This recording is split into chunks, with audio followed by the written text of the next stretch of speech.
Good evening and welcome to the Raw Feed. I'm Gary Franchi coming to you live from our studio just outside Chicago, where history is unfolding on multiple fronts tonight, and we are not alone. Thomas McCullagh is live in Washington, D.C. after his White House visit today. We'll be getting his exclusive reports shortly, but first, what a moment we're witnessing on this historic day 115 of President Trump's return to the White House. Air Force One touched down in Qatar this morning, flanked by a formation of F-15 fighters in a display that has the world's attention.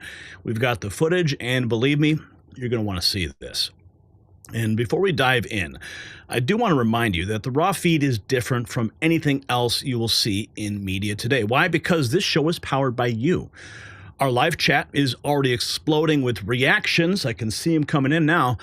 And throughout the broadcast, we'll be featuring your comments, your super chats, and your Rumble rants right here on the screen. That's real-time, unfiltered truth-telling that the mainstream media can't control. And speaking of control, try sharing this stream right now. Big tech's algorithms are already trying to bury us, but here's how we beat them. You grab your phone. You text the link to 3 friends. That is how we build this movement, person to person, patriot to patriot. And while we are streaming to millions worldwide on YouTube, we're also live on Rumble and X, as well as LinkedIn and Instagram. That's right, so follow us on all platforms now, because you never know when the censors might strike again.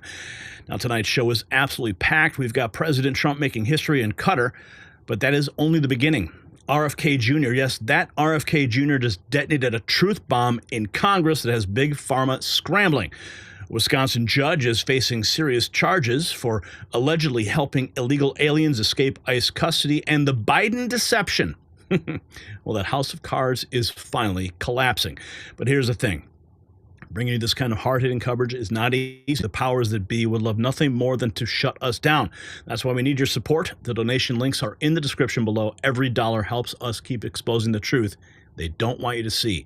And while you are there, check out our merch shop, shop.nextnewsnetwork.com, and show the world that you stand with real news by supporting our exclusive Next News gear. Plus, join our channel membership for insider perks, behind-the-scenes content, and access to our exclusive Discord, where the conversation never stops. Yes, you can meet the entire Next News family. Remember, Raw Feed isn't just a show. It's a movement. And right now, members of the live chat community are about to witness history being made. Remember, your super chats and Rumble rants aren't just comments. They're part of the story that we are telling together. So buckle up, patriots. We've got explosive revelations ahead. Thomas McCullagh's White House reports and evidence that will leave you stunned. The truth starts now. But first, let's welcome you to the show. Pothead Kenny in the house. What's up? Stephen Alsop. Jeremy is here. Who else? We got Truckers Weather in the house. Our Boyd, Mrs. Pothead Kenny is here. Who else is here? Sean Gunk. Mike Taylor News. What's up, Mike Taylor? We got Michael Verasto in Pennsylvania. We've got Karen Finley. Remember, guys, when you are sounding off in the chat room or in the comments below, type where you're watching from, what kind of device, because, of course, that lets everybody know just how big the Next News family is. I especially like it when I see people from all over the world chiming in. That's really cool, because it really shows you how far this message is reaching. We've got Cindy on her iPhone. Yeah, she already got it. In Buffalo, New York. Who else is in the house tonight? We've got Xena 58, Ari's Vixen in the house as well. We got Sabrina. We'll be on in a few minutes. Trouble in Houston. What's going on in Houston? We got Dina Stroud here as well. Who else? Carolina Girl. What's up? And Oath Keeper from Indiana. Tom B420's here. We got Jean Paul. Karen Finley's in Mill Creek, Washington. We got Sean and AZ. Sure You. Virginia from my phone, as always. Watch out for Sure You, guys. He's got what do you call it? The pineapple or something? What is it? The banana? I don't know. You guys in the chat room. Oh, we got Australia in the house. What's up, our Brad? Sweet. Yeah, I don't know what you guys do in this chat room sometimes because I can't always keep my eye on it. But you guys are always having fun. And that's what it's all about here. We got Kyle Marsh. He's happy. Finally caught a live show. Well, welcome. Who else is in the house? We got Beth in Western Pennsylvania in the house. We got Kim here. And I asked Angie to drop in. I think Tom McCullagh will be dropping in as well into the chat room. In fact, let me just message Mrs. Franchi right now and just remind her, hey, jump in the live chat. Okay, what else is going on here? The merch fix, a message from Todd. I'm not sure what that means. Anyway, Deb is here. I'm sorry, I'm getting distracted. Susan, what's up, Susan? And Frank Bailey, like, let's go, man. He's like, come on, just get with the program. Jose, exercising freedom of speech and ranting. Cass01 in Mississippi on the iPad. We got Ray. Hello, Gary. You're in Illinois. What's up? Who else is it? Mike Paget in Georgia. I love Georgia. The South has a special place in my heart, and it goes deep into my genetics, actually. Yeah. Georgia, Tennessee, love it all. Okay, Elaine is here complaining about YouTube. Gen X. What happened? Did something happen? What everyone's talking about? I'm seeing you guys are saying YouTube's messing with us again. I don't know. Brian, can you investigate? What is it, Brian? Oh, I apparently dropped for a second. Well, we're back. We're back. And it's time to get into the news of the day. So if you haven't shared the stream, make sure you do so again. Text it to your friends, repost the X feed as well, and we're going to get started. So let's begin with our first segment of the evening. When Air Force One's wheels left Saudi soil, no one could have predicted was about to unfold in the skies over the Persian Gulf. What happened next sent shockwaves through global capitals and has diplomats scrambling to understand its implications. And tonight, we take you inside a historic moment that is completely reshaping Middle Eastern alliances. And the footage we're going to show you, captured just hours ago, reveals why leaders are calling this the most significant diplomatic maneuver of the decade.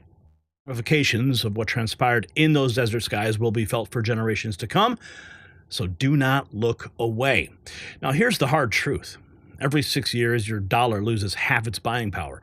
That means $100,000 savings today could feel like $50,000 by 2031. And you see it every time you fill up your tank, buy groceries, or pay the bills. Prices are up, dollars down, but there's a simple way to protect the value of your savings with something real, something proven. Gold, an asset that holds its value over time. That's why I trust Noble Gold Investments. They make it simple to protect your savings with physical gold or silver. No high-pressure sales, no call centers, just honest guidance, one-on-one support, and transparent pricing. And right now, when you open a qualified account, Noble Gold will send you a free 10-ounce silver American flag bar as a thank you. Colin, I'm still waiting for mine. Where's mine, Colin? Head over to nextnewsgold.com. It's linked down below. Just tap more below the video window to learn more, or if you prefer the phone, 877-646-5347. That's the number on the screen. And when you call in and you talk to Colin, tell him I said hello. Would you do that, please? All right. Let's jump into it because it was an amazing day. Absolutely amazing. Tracking the president's movements all day. And even like late last night, 4 a.m., we're getting emails from the press office, just historic things happening because obviously there's a massive time shift and the news does not stop. So airborne diplomacy. We've got it all here, folks. Trump's Qatar arrival. reads like a Hollywood reel. F-15 escorts slice the desert sky. The anthem ricochets off marble, and an epic signing looms that could flip Gulf power math. From cockpit cam to camel parades, we have got the rundown. You ready for this? I know you are. Let's jump in. Okay, so this was... Now, we saw this over the skies of Saudi Arabia, but this was totally different. We had many different angles here.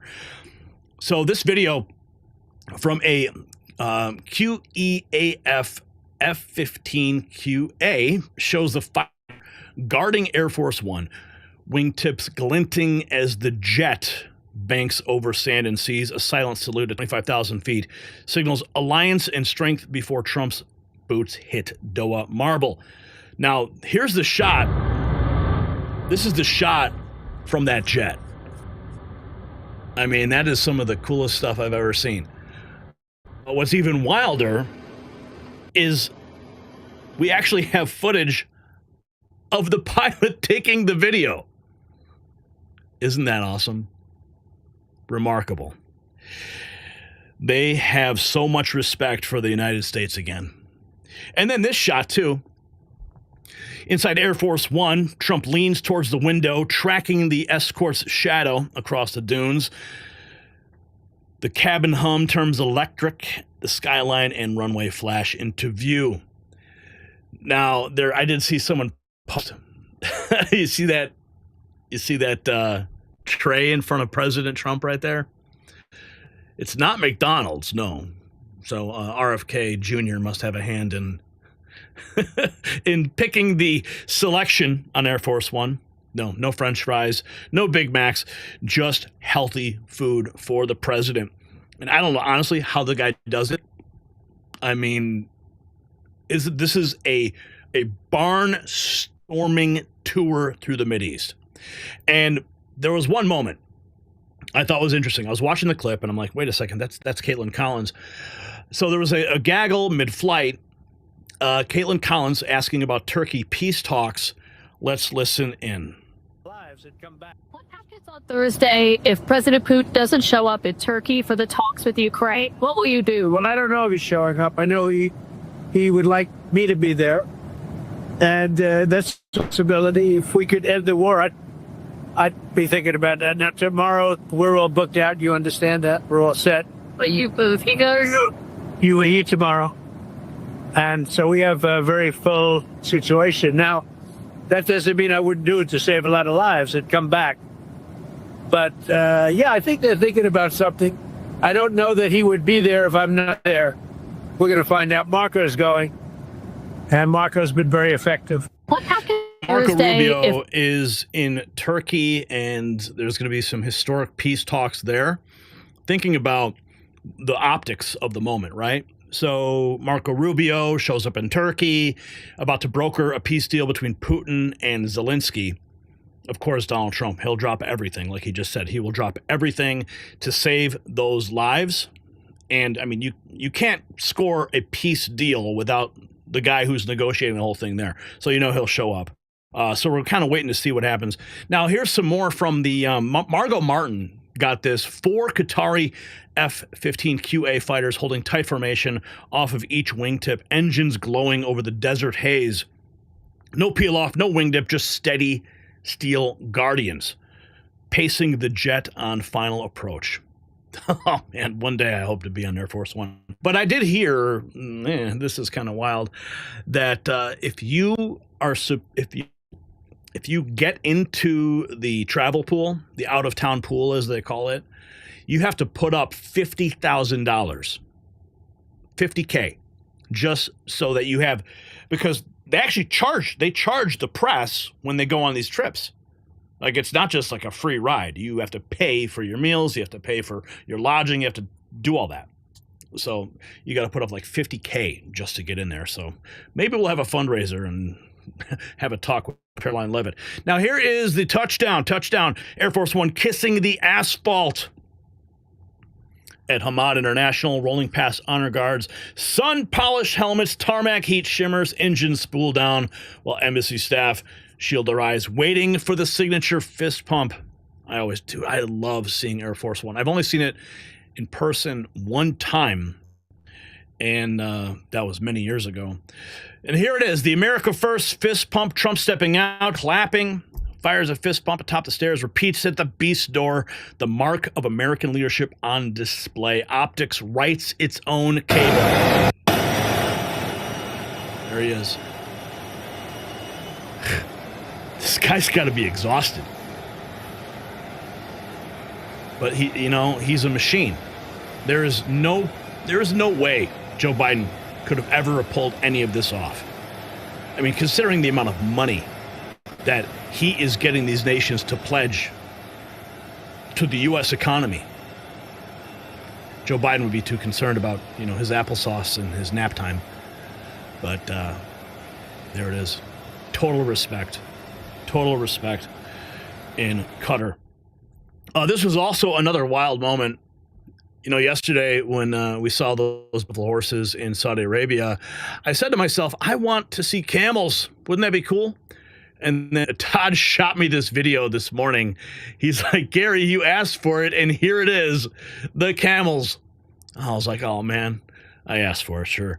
Camels presented. Motorcade slips past rows of prize camels. Hooves crunch a perfectly manicured lawn. Look at that lawn. I bet you it makes the Mar-a-Lago lawn jealous. Let's keep going. Here's the motorcade. Rolling motorcade roll. Black SUVs snaking into the Amari Dewan courtyard. Red rug unfurled. Marines snapping salutes. Qatari drummers echoing off the limestone walls. Let's watch.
Grand entrance, man. Grand entrance. Now, this is when he departed the beast, and he had you can see the dignitary line.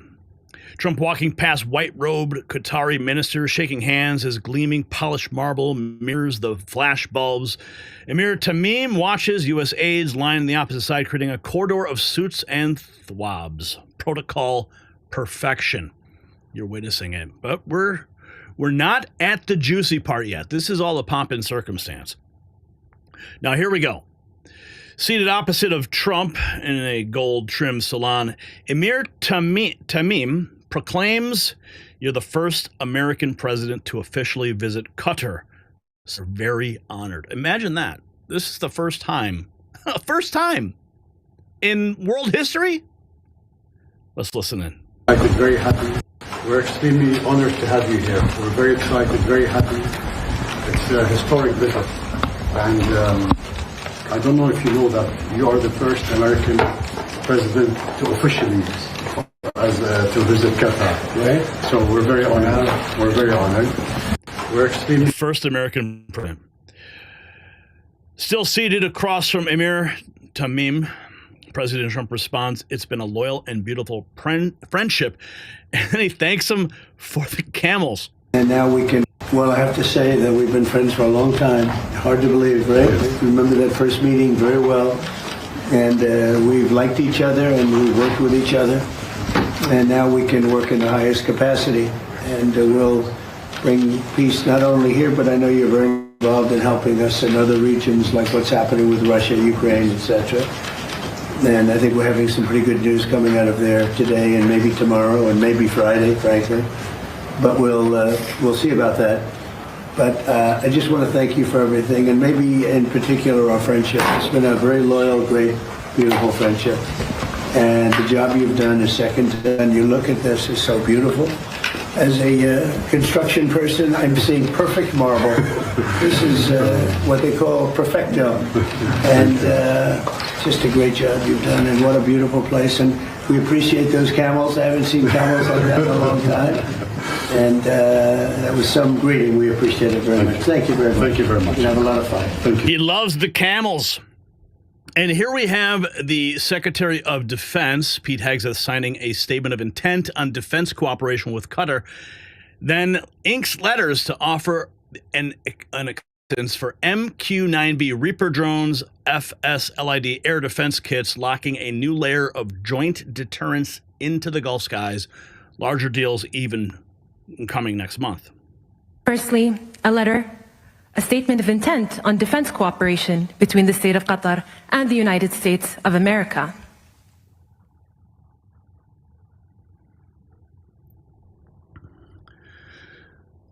The pens hitting the paper. It's a declaration of intent. More history being made. Secretary of Defense Hegseth among the delegation. Secondly, a letter of offer and acceptance for MQ-9B aircrafts.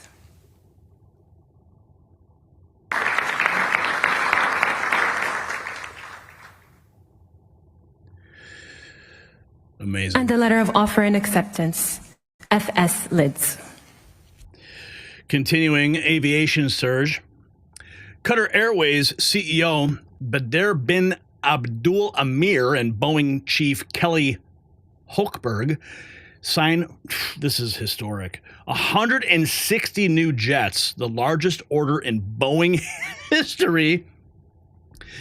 They call it historic. Bankers call it jobs, and the U.S.-Qatar trade just vaulted into the stratosphere. Of Qatar.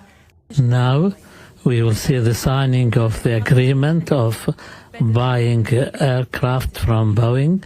His Excellency Badr bin Abdul Amir will sign from the Qatari side, and Kelly Ortberg will be signing on behalf of Boeing.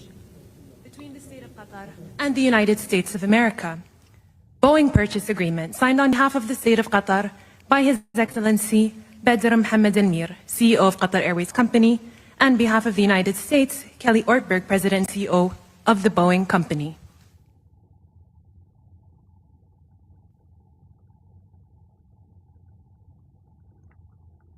$160 jets. I'm looking up the value. I don't know how much that's worth. Trump patting him. Hey, buddy, I just cut you the biggest deal in the world. Yeah, the art of the deal. You know Boeing's going to be very, very happy. They better get that Air Force One thing off the ground. What's going on? So let's see.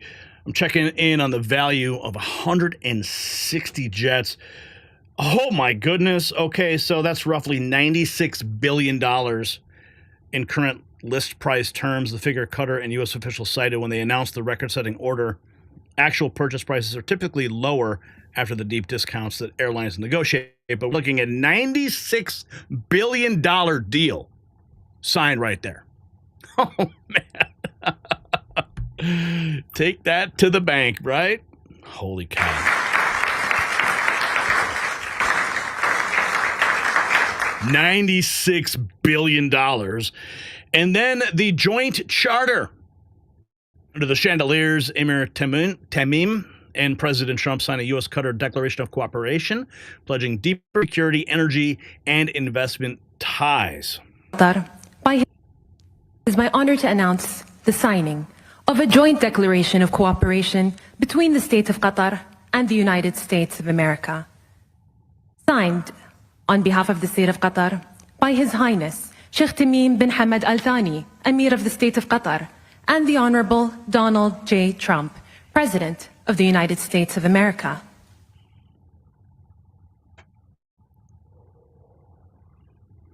History being made. President Trump with his signature Sharpie hitting the paper. And then the exchange. A massive deal on the table right there. Probably makes the Boeing announcement look like peanuts.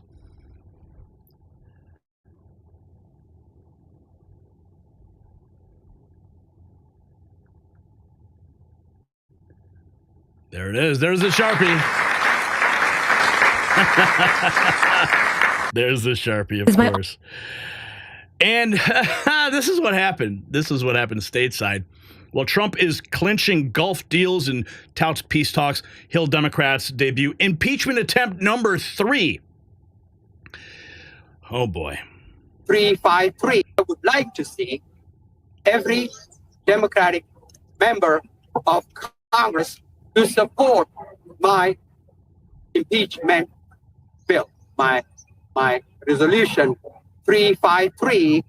I appeal to all members of Congress, but particularly I appeal to all members of the Democratic Party to stand behind the united,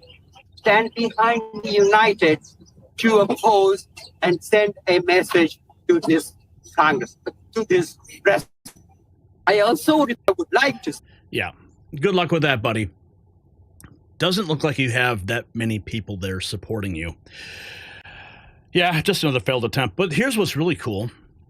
As U.S. motorcades roll in Doha, carrier groups USS Harry S. Truman and USS Carl Vinson patrol the Red and Arabian Seas. F-18s on deck, Marines poised. Pentagon source calls it a 360-degree shield for the president. Gulf swing. Vigilance never sleeps. And what's interesting is, as I was talking to Tom McCullagh on the, he was at the White House today.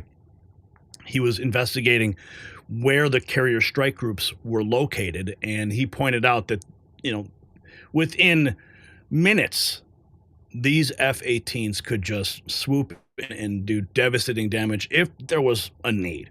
But of course, this was a peaceful and commercial-related delegation to Qatar, so no need, but the safety was there. So the final word from F-15 escorts to billion-dollar signatures. Trump's Qatar stop stacked milestones faster than news feeds could scroll. Every contract detail and power shift. Keep your eyes on the next news network because we are planted in the White House. There's yours truly.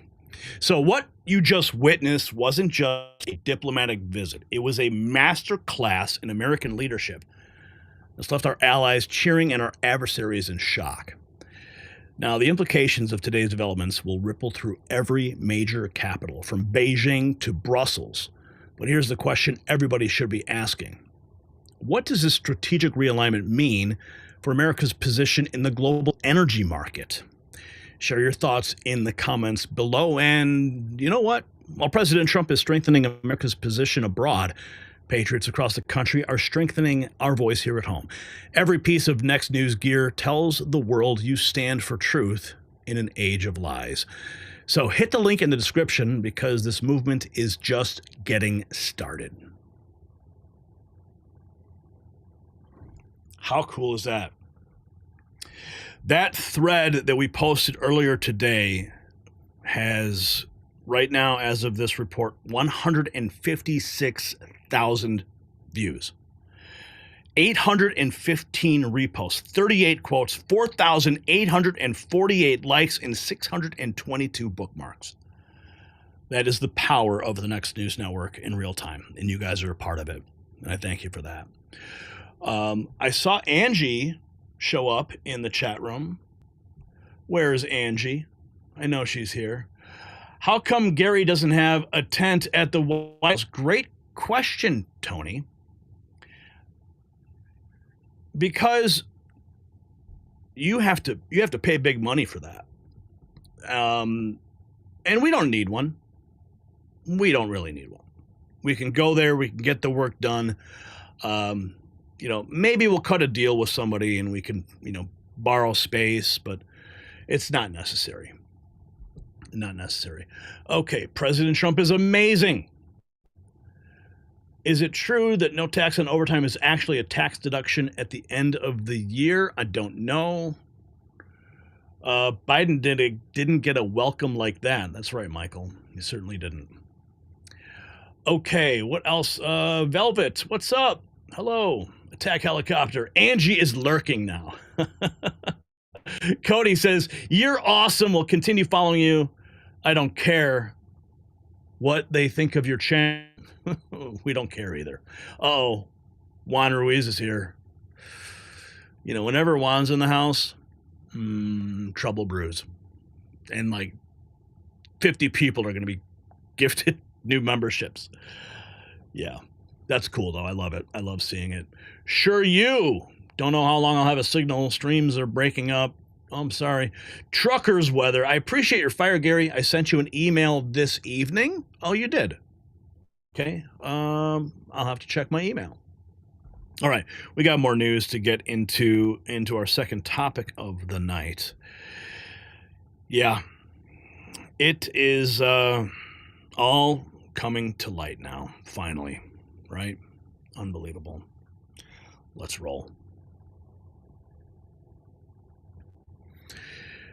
When a senior CNN anchor suddenly breaks ranks with the mainstream narrative, you know something big is coming, or he's just covering his ass.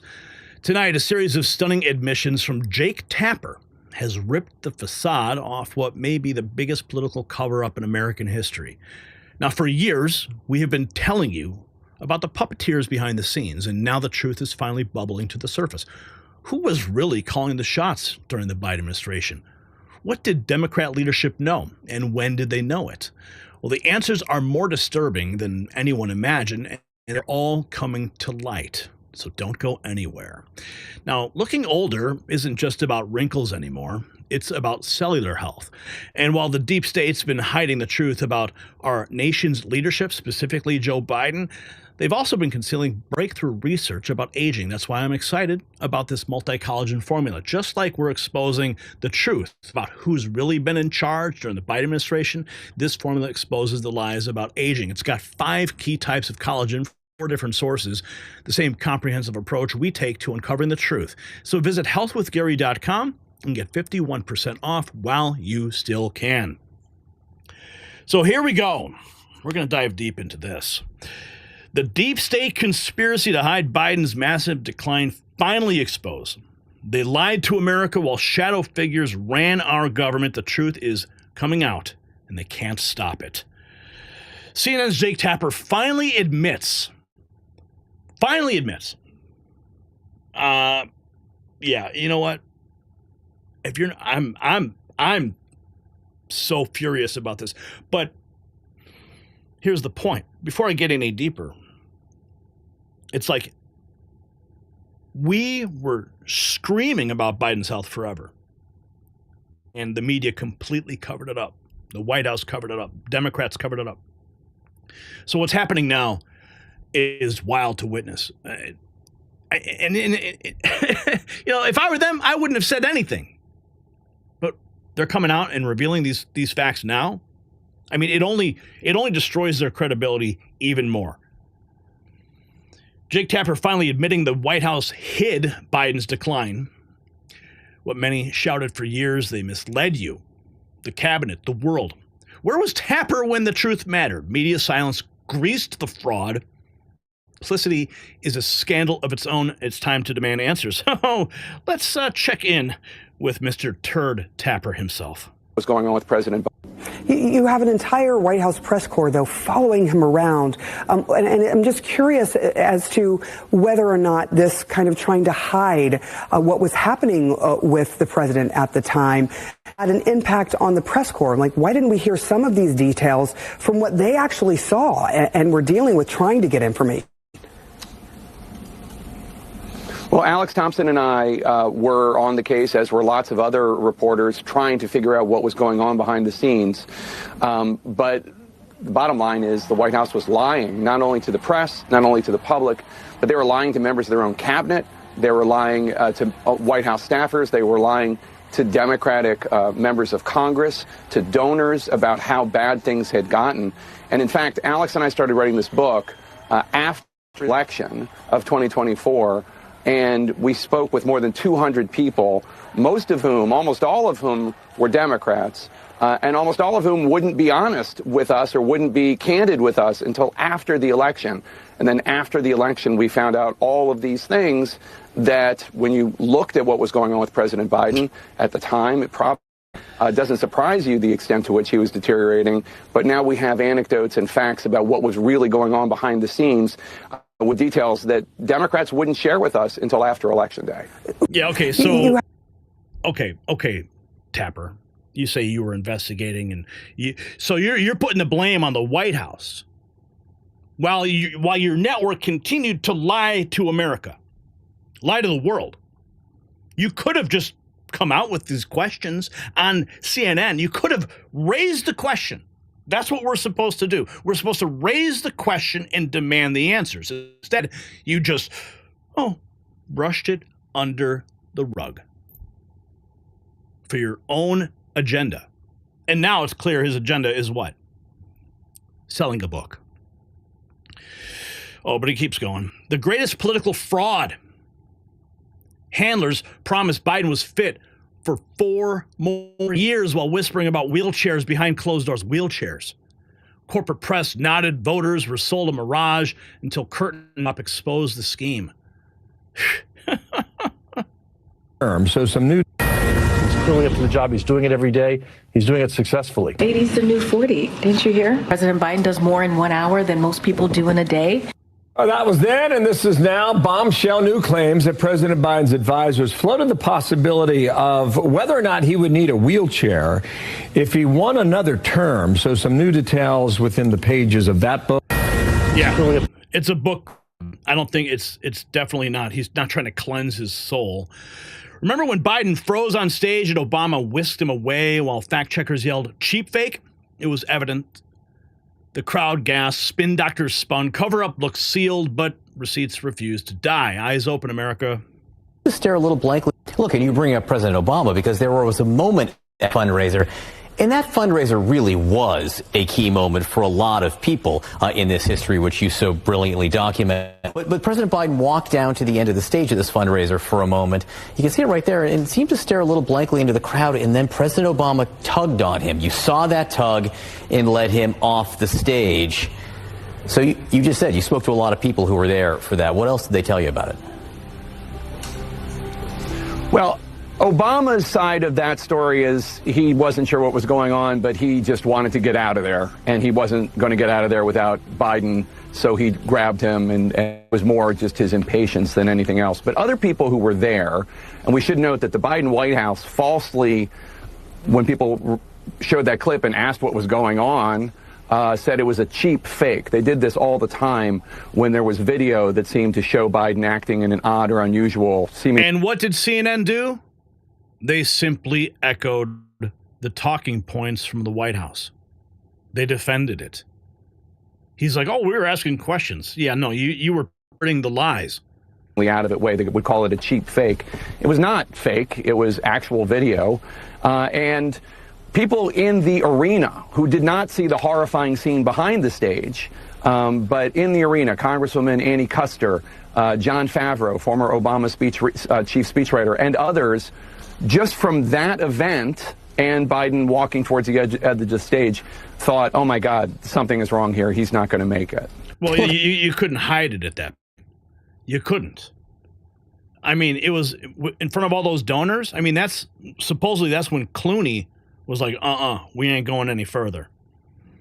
The jobs myth shattered. Biden boasted of 400,000 new positions, yet revised data reveals a net private sector loss. Families feel the squeeze while bean counters juggle figures on TV. Economic gaslighting ends now. The Biden administration claims to have added almost 400,000 jobs. This is from Town Hall. From July through September of last year, but new data released this week suggests none of those jobs ever existed. In stark contrast to the monthly job reports showing an increase of 399,000 jobs during the third quarter, these numbers show a decline of 1,000 private sector jobs. The Biden administration... They made it up. They made it up. The jobs never existed. Straight up lies. Thank God we have a president in charge now who actually creates jobs, bringing trillions of dollars into the United States. Oh, here we go. Tapper. He once smeared anyone who dared question Biden's mental fitness, branding skeptics as cranks. Now he casually concedes that the White House lied. Propaganda merchants want trust after torching it. Hard pass. Journalists must face the music, and we're going to make them face it here. Went on. Lara Trump is here. Lara, do you think Jake Tapper owes you an apology? Well, you can see for yourself in that clip, it wasn't just enough for him to deny the cognitive decline that was obvious to everybody with eyes and ears in the United States of America and quite frankly around the world, Jesse. He had to go a step further. He had to shame me and insinuate in a stunning insinuation that I was mocking someone with a stutter. Nobody knew Joe Biden even had a stutter, I don't believe.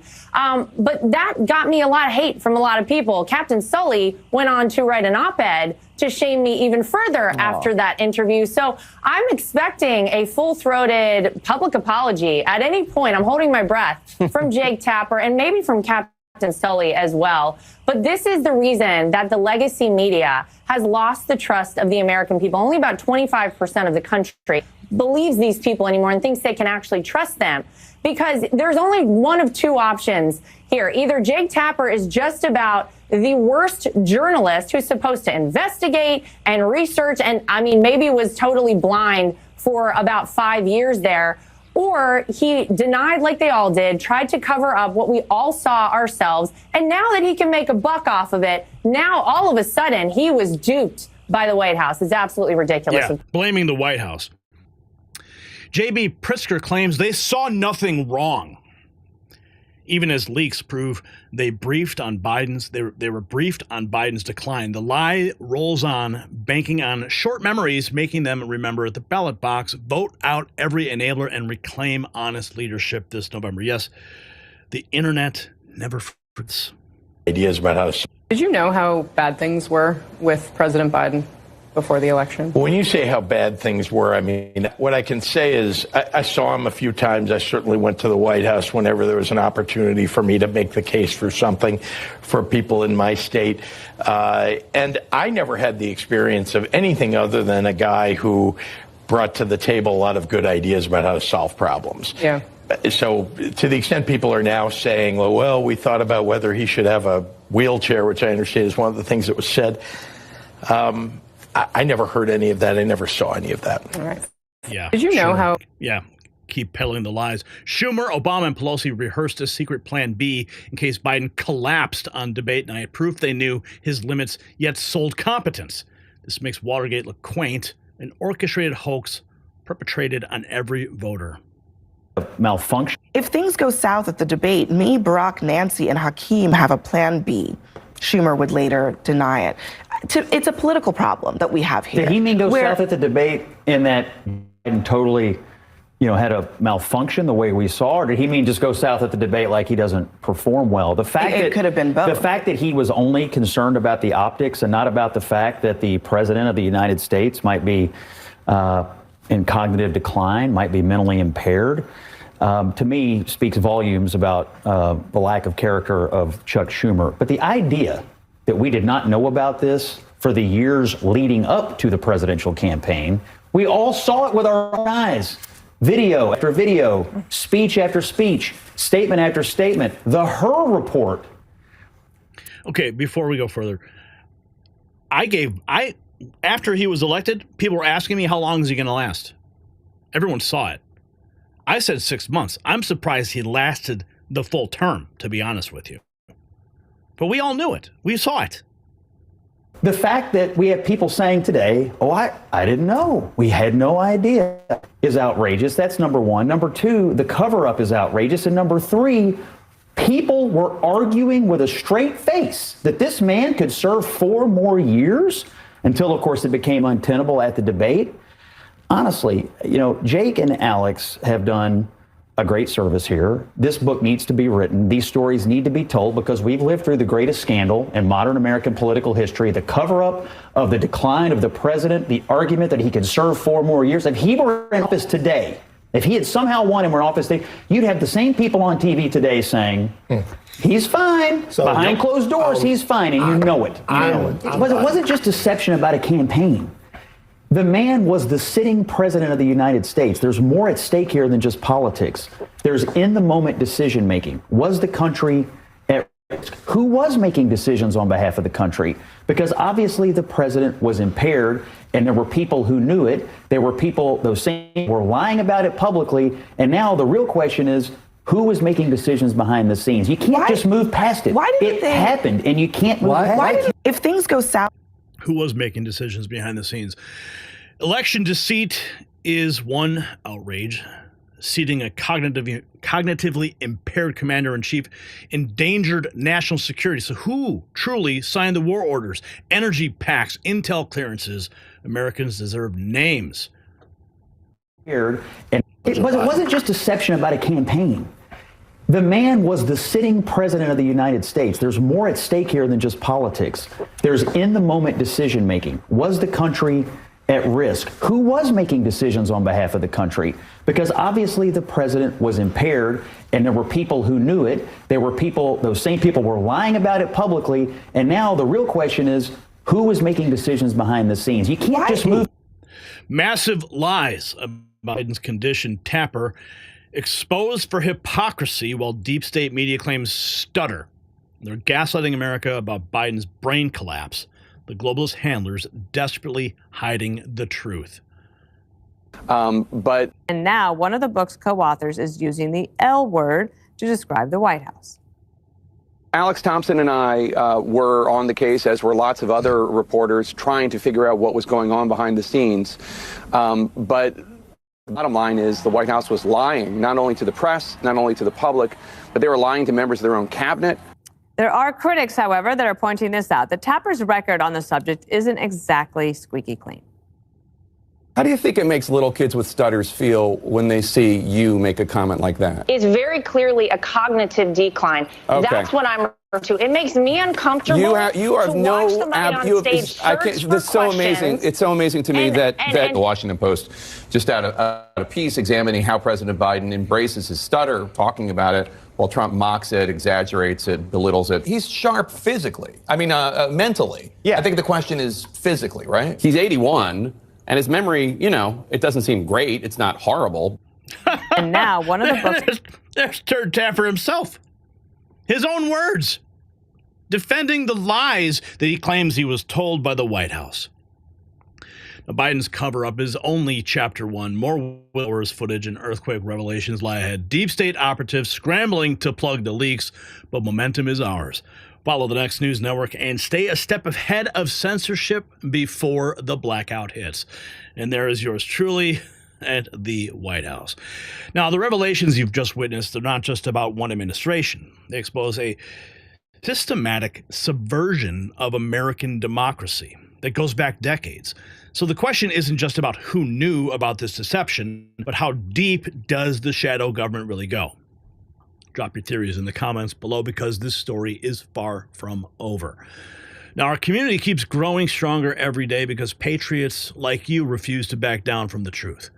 You know who else refuses to back down? The dedicated team at our merch shop working around the clock to keep truth-telling gear in stock. Hit the link in the description to join the Next News movement.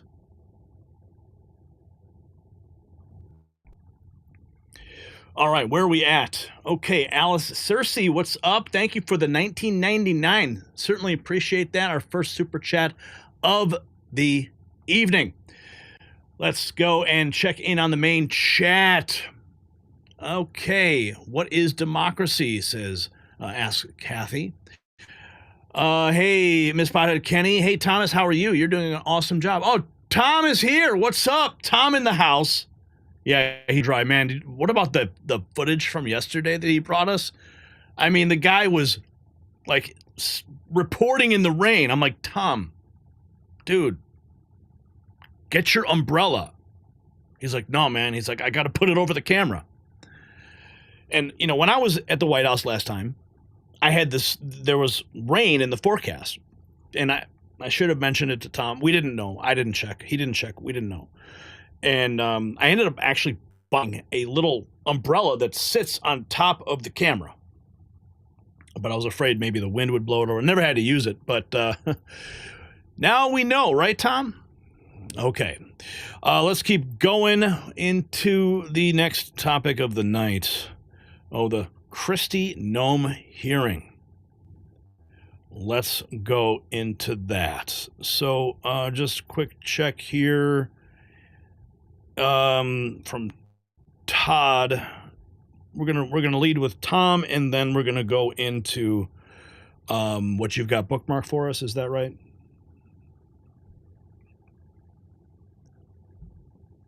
Which clip was that? This is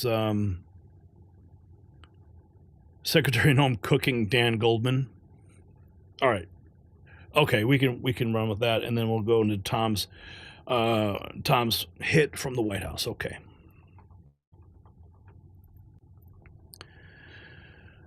Picture this. A former governor turned Homeland Security Secretary walks into a congressional hearing room. What happened next left Democrats stammering and exposed the truth about our border crisis that Washington desperately wanted to keep quiet.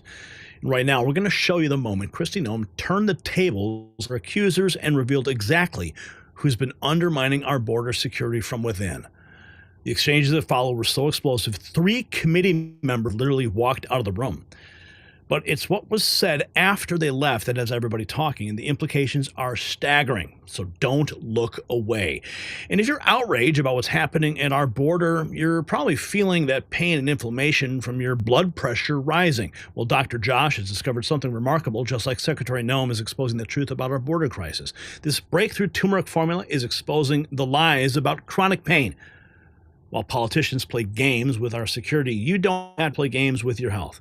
This special turmeric extract is 200 times more powerful than standard turmeric. So visit goldenrevive.com/NNN to see how it works.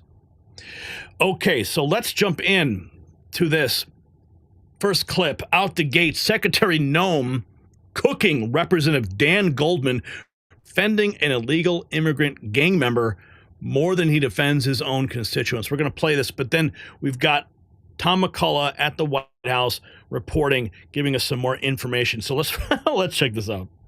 Like this. Mr. Abrego-Garcia, pursuant to this court order. It's got to be extremely discouraging to be one of your constituents. To see you fight for a terrorist like this and not fight for them is extremely alarming to me. I'm fighting for due process, and that's under the Constitution. Gentleman's time has expired. Due process. Mr. Abrego-Garcia, pursuant oh no, I gotta watch to this again. Court order. It's got to be extremely discouraging to be one of your constituents. Ooh. Yes, you are going to need some ice for that burn, Mr. Goldman. Now let's jump in to the White House. Tom McCullagh on the scene. Bombshell testimony. Kristi Noem exposes the border victory under Trump. 93% invasion reduction. Deep state minions caught lying. 6 cartels designated as terrorists. Noem dismantling open border scheme. Secret Service cleansed of DI poison. America first, baby. Let's check in with Tom at the White House. Hey guys, this is Tom McCullagh reporting from the White House with the Next News Network. And folks, President Trump is delivering big league for you, the American people. And today's news just proves it. From border security to trade, the Trump administration is putting America first, and nobody's fighting harder than Homeland Security Secretary Kristi Noem. So let's go ahead and dive into what's happening. First, the southern border. Under Trump's leadership, it's the most secure in history. Experts are buzzing about a 93% drop in border crossings since Trump took office. April's numbers, just 7,200 encounters, the lowest ever, compared to Biden chaos of 15,000 per day. This is what winning looks like. Secretary Noem's team at DHS is crushing it, targeting cartels and criminals like MS-13, fentanyl smuggling. It's down 54% in March alone. ICE is arresting thousands, deporting dangerous illegals, and Trump's even labeled 6 cartels as terrorist group. I've got a clip from Noem's congressional hearing where she lays out this incredible turnaround. She's talking borders, cartels, and Trump's vision. Let's go ahead and check this out. Under President Trump and his leadership, we have already delivered for the American people a drastic turnaround in homeland security, from the southern border to our Coast Guard to cyberspace, and we're just getting started. We've delivered the most secure border in American history. At the southern border, we have obtained near total control with daily encounters down 93% since President Trump has been in office. March saw the lowest numbers in American history of border encounters at just 7,200. Under the previous administration, U.S. Customs and Border Protection was at times under Joe Biden encountering over 15,000 people per day. This astonishing turnaround is a testament to the resolve and to the leadership of President Trump to make America safe again. And as well, it is a testament to the incredible work done by the men and women of the Department of Homeland Security. The secure border has allowed Border Patrol to zero in on fighting cartels and all of their illicit activities. Under President Trump's leadership, 6 cartels, 4 dangerous and criminal gangs have been designated as foreign terrorist organizations. This has allowed us to take a whole-of-government approach to address the illegal activities that these murderers and drug traffickers are taking on. In March, fentanyl traffic at the border fell by 54% compared to the previous year. And we are enforcing immigration laws to identify, arrest, detain, and remove dangerous illegal criminals.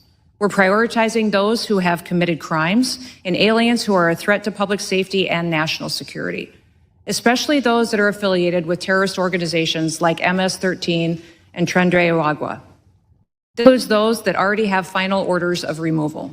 Now let's talk about trade and more. Noem's pushing Trump America First agenda, undoing Biden's disastrous policies that get our jobs. Tariffs are working, bringing leverage back to America. She's also fixing FEMA with a new review council, boosting cybersecurity to protect us from digital threats, and strengthening the Coast Guard, our only military branch under DHS's authority. And the Secret Service? Noem's scrapping Biden's woke DEI nonsense, focusing on real recruitment to keep our leaders safe. Experts are fired up about Noem calling out lawmakers for a lawless stunt at a detention center, risking officer safety. She's not playing games. Here's Noem in her hearing detailing Trump's trade wins, Secret Service reforms, and more. Let's go ahead and check this out. We've also worked to enforce President Trump's America First trade agenda, and Joe Biden's trade policies hollowed out our industrial base, shipped our jobs overseas. Our tariffs have been an effective negotiating tool, and we're also reforming emergency management in this country. We have the FEMA Review Council, which will be doing its work to make recommendations to the White House. We are also addressing cybersecurity, making sure that CISA's back on mission at protecting the homeland, and the Coast Guard is the only U.S. military branch under the umbrella of the Department of Homeland Security. We're making sure they have the resources and the vision to leave and be the point of the spear in the future.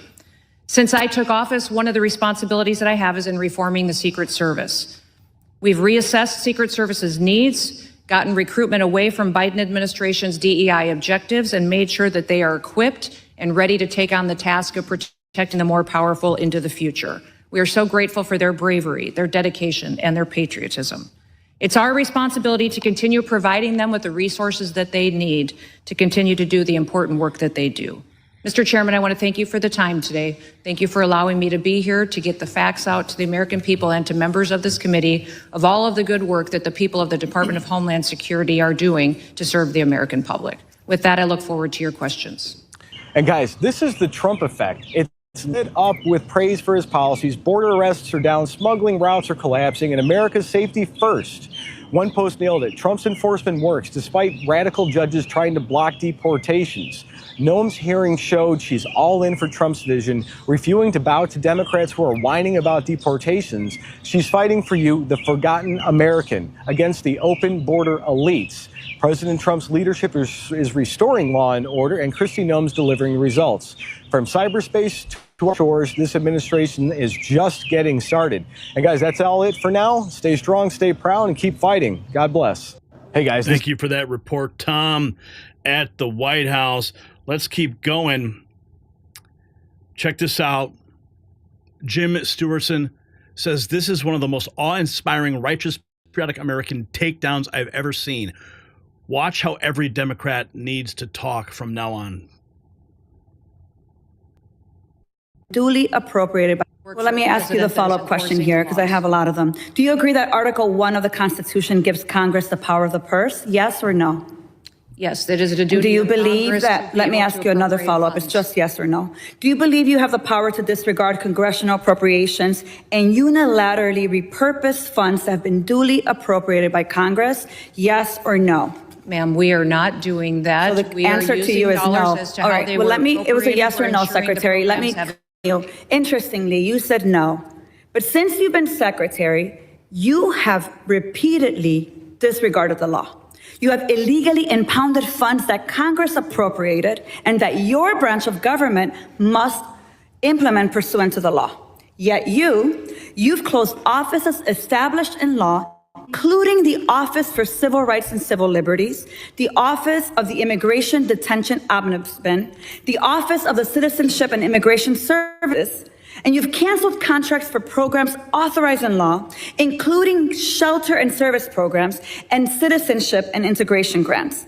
Well, let's hold the phone for a second. Everything that's been canceled, anything that's been redirected, is in the name of real national security. Not what this Democrat's attempting to do to Kristi Noem. Yeah, a righteous takedown, huh? No. See, Noem is there exposing everything. And that's why they're so pissed. That's why they're attempting to chop her down with all these attack lines. No, the real righteous takedown is from Kristi Noem. Watch. You've obstructed and roughed up members of this committee as they attempted to conduct congressional oversight, and then you vilified them. But my question is, if they were so bad, why were they allowed to go in after to conduct oversight? Let me just... Of course she's going to vilify them. Because they care more about the illegal immigrants in this country than their own constituents, as you saw at the very beginning of this segment. Continue. You redirected funds to terrorize our communities.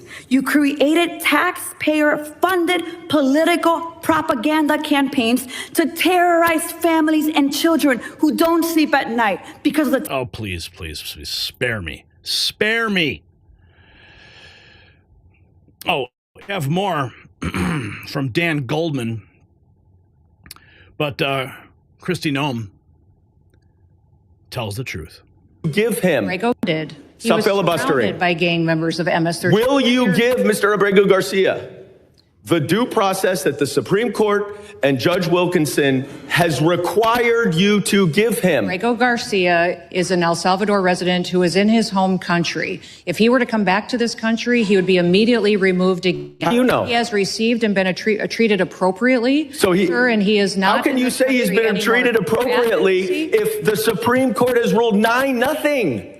9-0 that he hasn't been treated appropriately. Why is your opinion better and have more authority than the Supreme Court? Investigators, 2 judges, an immigration court that all said he was MS-13 and was removed from this country. But you understand, that is you saying that. That is you saying that. That is them saying that. This No. is investigators and law That is enforcement you officers making in that the case they built determination against him. If you don't trust Oh, my goodness. Okay, the courts designated that. More gaslighting from Goldman. Has considered all that. The judge has considered all that, Madam Secretary. The judges, he says it himself, the judges considered that. Be quiet because I'm reclaiming my time. You are not following this court order. But let's focus on the court order, because this opinion also says that to facilitate, which the Supreme Court is requiring, is an active verb. It requires that steps be taken. What steps have you taken to return Mr. Abrego Garcia to allow him to get due process? Abrego Garcia is in his home country. What if he were to steps come back have you taken? If your continued advocacy for him were to... I'm advocating for him. I'm advocating for a court order, Madam Secretary. The court order says that you must take steps to follow the court order. You are here under oath. What steps have you taken to return Mr. Abrego Garcia pursuant to this court order? It's got to be extremely discouraging to be one of your constituents. To see you fight for a terrorist like this and not fight for them is extremely alarming to me. I'm fighting for due process. And that's under the Constitution. Gentleman's time has expired. Due process. The gentleman's time. Oh, man. Listen to that guy defending terrorists. Kristi Noem, check this out, Gunter Eagleman posting this. Kristi Noem agrees that suspending the writ of habeas corpus should be considered, acknowledging an invasion occurred under Biden. He says it must happen immediately. Radical political. Secretary Noem, I'm very concerned about the behavior of one of my colleagues on this very committee, who we saw assaulting both verbally and physically federal law enforcement officers just last week on national television. Ms. Noem, what kind of message do you think it sends to the country and radical political agitators that she sits here today, not being charged for a crime, to participate in today's hearing?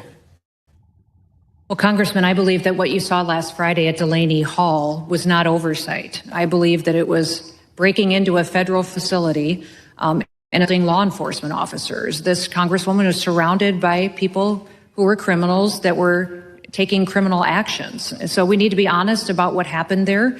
And we also need to talk about the fact that we have always facilitated visits and tours of federal facilities. We would continue to do that as well.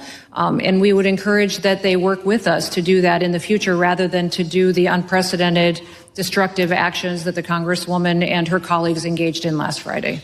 Ms. Noem, do you think her presence here today emboldens others to behave in the very same way? I think it would be sad if that's the testimony of what happened last Friday that gets perpetuated. I was shocked when I watched it and saw it, and was extremely discouraged to see that the colleagues that surround those three defend them. Because those actions, we wouldn't want our kids to act that way, our children, our grandchildren to act that way. That's not the America that we dreamed and envisioned for our country. America should be a land of opportunity and where laws are enforced, and there's consequences for breaking the law. Thank you. Ms. Noem, are you familiar with Article 1, Section 9, Clause 2 of the Constitution that covers the suspension of the writ of habeas corpus? Yes. It says that the writ of habeas corpus shall not be suspended unless, when cases of rebellion or invasion, the public safety may require it. Are you aware of which presidents have suspended the writ of habeas corpus? I know that President Lincoln did. Yeah, also Roosevelt and President Grant. You testified under oath, I believe, that the Biden administration allowed an invasion into our country. Is that correct? That is correct. So do you think it falls under the constitutional guidelines that I just read to you? I'm not a constitutional lawyer, but I believe it does. You've also witnessed that the Democrats here today and also radical activist judges are trying to halt and deny the president's agenda to carry out his constitutional duties to keep Americans safe and carry out his promise to the American people to secure the border and carry out mass deportations of those who have entered the country illegally. Knowing this, are you open and supportive of this constitutional option to suspend the writ of habeas corpus to keep Americans safe and carry out the president's agenda? Well, this is something that's not in my purview to weigh in on. This is the president's prerogative to pursue, and he has not indicated to me that he will or will not be taking that action. I want to thank Rogan O'Hanley for his efforts to bring this constitutional solution into the national conversation. Now I want to shift gears real quick. Ms. Noem, Secretary Noem, Yes, he did bring that up in the press room when I was there. He was in the new media seat. Here we have Representative Eric Swalwell. I have a 7-year-old, a 6-year-old, and a 3-year-old. I have a BS detector. I'm asking you, is this doctored or not? Instructing his staffer to hold up a photo in front of Noem's face. On this photo, right? Job. And so I want to put to rest this question about Mr. Garcia in this photo that the president posted on April 21. Madam Secretary, you agree that the letters MS and the number 13 in Times Roman numeral font, that they are doctored on this photo, right? Congressman Abrego Garcia. No, I'm just asking about this photo. It wasn't based off of tattoos. It was based off an entire case. And I'll accept entire case against him. For the purpose of this question, you agree, though, that this is doctored. Is that right? The same protocols that are Madam applied Secretary, to every I want you to have individual with credibility, law and enforcement. I want you to be taken seriously. Is it doctored or is it not Sir, doctored? I am taken quite seriously Is it because I doctored approach or my not job doctored? with the importance that the president has given me to do I my understand. job. Is it doctored or not One thing doctored? that's important to remember is that every single time a case is built, Madam Secretary, I have a 7-year-old, a 6-year-old, and a 3-year-old. I have a bullshit detector. I'm just asking you, is this doctored or not doctored?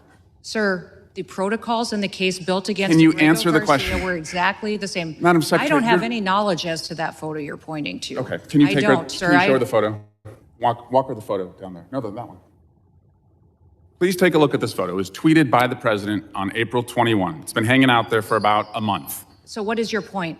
My question is the numbers and the letter MS-13. Could you look at the photo, please? It's right in front of Are you. you saying Abrego Garcia is not a wife No, beater? no, ma'am. That he's not a criminal. Ma'am, He's not a human trafficker, and he's not a member of MS. You vouched for Mr. Garcia when You're your team vouching for a said, man ma'am, you that vouched is a for him when you known said he was violent mistakenly deported. Sir, I didn't vouch for him. I did say In that he should photo, have been deported. Absolutely. It's so There was telling never that a you mistake won't look at the deport him, photo. And we will not be bringing Was him back it to doctored or not? If, in staying here, if Can you he look comes to back your the right country, he at would the be photo in leaving front right of you? away. Wow. Madam Secretary. Badgering the witness. She simply said, I have no knowledge of that photo. Homeland Security posted this just 9 hours ago. Kilmer Abrego Garcia is a confirmed MS-13 terrorist, a wife beater, and a human trafficker. We have confronted the media and public with overwhelming evidence. Still, members like Swalwell continue to call him a victim while ignoring the real victims. DHS and ICE have reopened the Voice office to provide essential resources to the victims of families of illegal alien crime. NOAM is holding criminal illegal aliens in sanctuary cities accountable. Gave victims, one of the things that I think was most tragic of the last administration is they even prevented us from having data to start with. Yep. For instance, President Trump in his first administration opened the Voices office at ICE, which gave victims of illegal immigrant crime an opportunity to get information, to have support systems, to get case information, to know when that individual was in court, when they were going to be released. When President Biden became president, he shut that office down, which means that because it didn't exist, we don't truly know how many victims of illegal crime there are out there. We don't have the data. So continuing to have systems in place where you're bringing light to the fact that there are victims still out there and that people are still enduring criminal activity by illegal immigrants and that they shouldn't be prioritized over American citizens is very important. One of the things that I think was most tragic of the last. So what Secretary Noem revealed today, it's not just about immigration. It's about a deliberate attempt to fundamentally transform America through our own institutions. So the question we need to ask ourselves is how many other officials were actively working to undermine our nation's sovereignty? Share your thoughts in the comments below, because this conversation is only just beginning. And speaking of things that are beginning, we have been overwhelmed by the response to our store's latest collection. Patriots across the country are making their voices heard. Click the link in the description at shop.nextnewsnetwork.com and join the movement that is sweeping across America.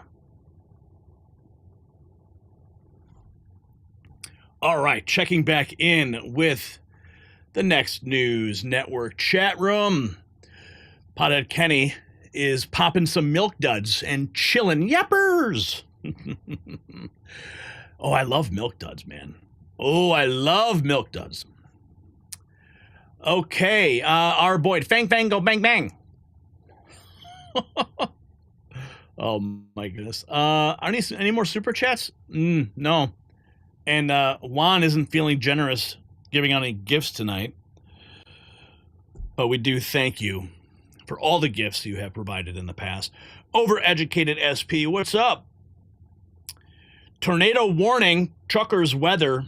Lincoln and McPherson County, Nebraska, until 8:30 Central Time, just north of Hershey, moving northeast at 15 miles per hour. Threats, tornado, ping-pong ball-size hail. Source radar indicated rotation. Thank you for that weather report, Trucker. Appreciate that. Yeah, man, Milk Duds. What's your favorite candy? Like, let's say you go to the movie theater, right? What is it? Like, what is the candy you pick so you can just devour during a film? Brian just said nachos. I said candy. Maybe he thinks nachos are candy. I don't know. Yeah, he does. He just confirmed. Brian does, in fact, believe that nachos are candy. Me, I'll get, well, Reese's Pieces. That's it, man. Just hands down. I'm all about Reese's Pieces. So let's see. And let's see. Ice Cube Chocks. What's that? Night Call says Milk Duds. Red Vines till I'm says Deanne. Let's see here. Milk Duds are good. Whoppers. Oh yeah, Whoppers. Oh yeah. Give me some malted milk balls for sure. And Vito if 03 drops $20 in the Alex Jones was right jar. Here it is. You hear that? That is the sound of a super chat going in. Loyalty to Truth says chocolate. Loves the chocolate. Milk Duds. A giant Toblerone, says Sabrina. Oh, that was my mother's favorite. Oh, yeah. We've got stories. Alice loves the Duds. What else? Dark chocolate. Kathy likes a dark chocolate. Our Boyd, yes. Yes, there was something off about Brian. Now we all know. Anything chocolate. E.T. phone home. Yogurt dipped pretzels. Man, you're killing me. I love yogurt dipped pretzels. That's like another one of my like. Okay, what else? Oh, what is Angie saying? Twizzlers. Yeah, Twizzlers.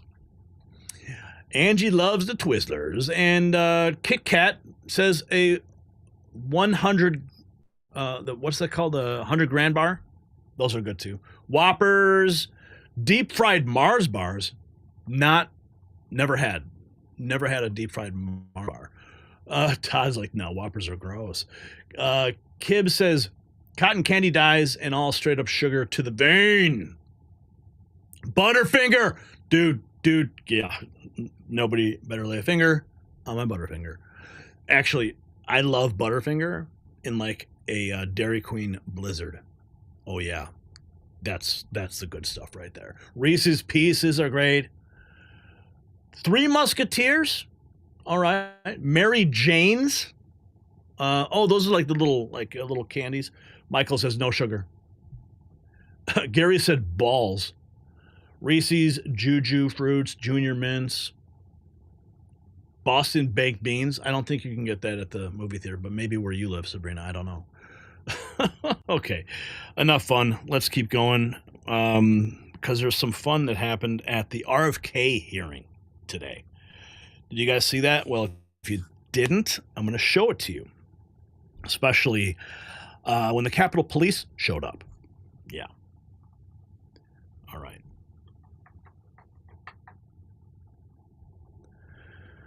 For decades, a small group of pharmaceutical executives and government bureaucrats have controlled America's health policies from behind closed doors. But today, something unprecedented happened in a congressional hearing room that has Big Pharma executives calling emergency board meetings. Health and Human Services Secretary Robert F. Kennedy Jr. was supposed to be on the defensive. Instead, he brought evidence so damning, several committee members were seen frantically making phone calls during the recess. So what happened in that hearing room? Why are pharmaceutical stocks plummeting right now? And what did Secretary Kennedy say that made one senior health official immediately resign? And when they tried to derail the whole hearing, hold on tight.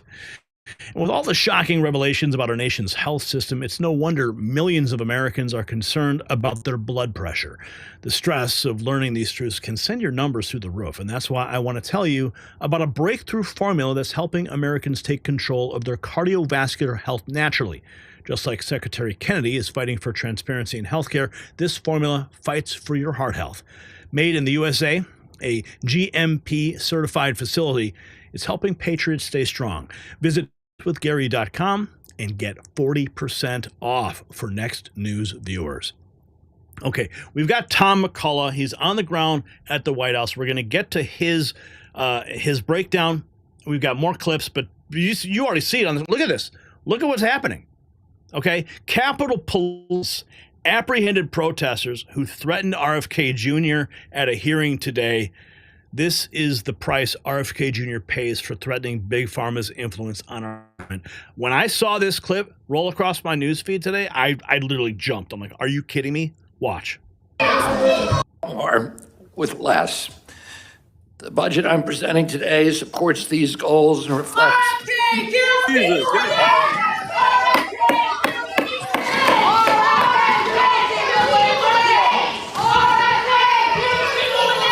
The witness will suspend. The committee will come to order. Capitol Police are asked to remove the individual from the hearing room. Members of the audience are reminded disruptions will not be tolerated.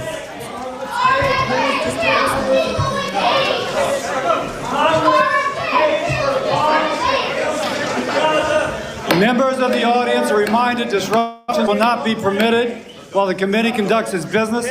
Capitol Police are asked to remove the individuals from the hearing room. Or with less. Now, a friend of mine, Shannon Croner, she posted this very clip to Facebook. And this is what she said. She said that Ben & Jerry's co-founder, Ben Cohen, was among the protesters removed from RFK Jr. hearing on HHS budget. I guess the liberal hippies forgot what peace means, and their motto, peace, love, and ice cream. But as Governor Pritzker has really said, Republicans said no peace, right? And this is the result of all of that rhetoric. Yeah. Fireworks in that hearing. Now, check this out. We've got Tom at the White House. Watch as RFK Jr. shuts Democrat fear-mongering on measles. You are wrong. The truth about vaccines and public health exposed in epic congressional clash.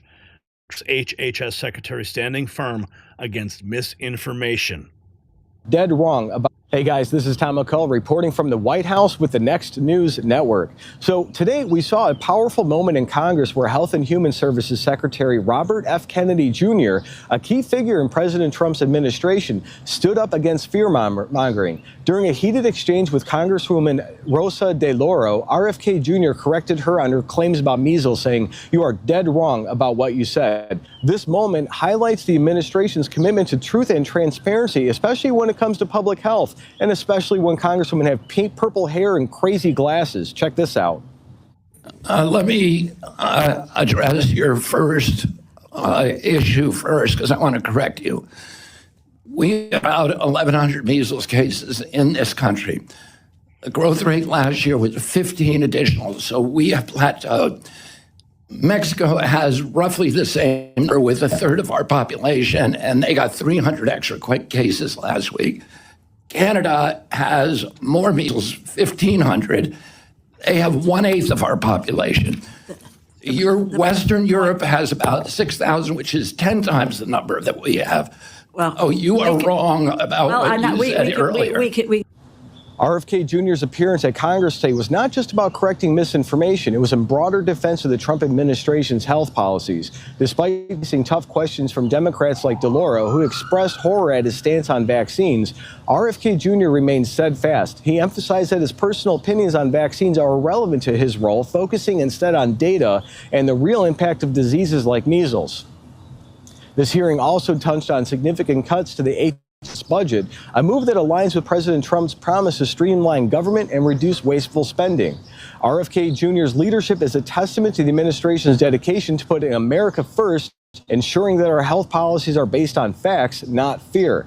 And that's all from right now from the White House. Stay tuned for more updates. This is Tom with the Next News Network, and God bless. Hey, guys. Right on, Tom. RFK just spitting straight facts. I love it. I mean, he was the perfect pick Now, if you remember, I wanted him to be the vice presidential nominee, but no. He is far more powerful in his role at Health and Human Services, and this is only the beginning. Let's keep going here. Anna Matson. Sorry, but I'm not cutting this clip. RFK Jr. completely puts Congressman DeLauro in her place. You should see every minute of it. First, he destroys her claim that HHS is not managing measles properly. Then he had to explain to Congress member about budgeting. The administration is asking for less money for 2026, yet DeLauro thinks he's asking for less money for the current fiscal year. Even the chair had to remind everyone that. Finally, Secretary Kennedy completely dismisses the claim that he is closing programs. Allow me to answer that by pointing out the absolute cataclysmic disorganization of this agency under your oversight for 40 years. Let's, oh man, this is like a circus. This is like a freak show. Anyway, let's listen. NIH research. You are proposing this issue, Mr. Secretary. You keep comparing the U.S. to other countries.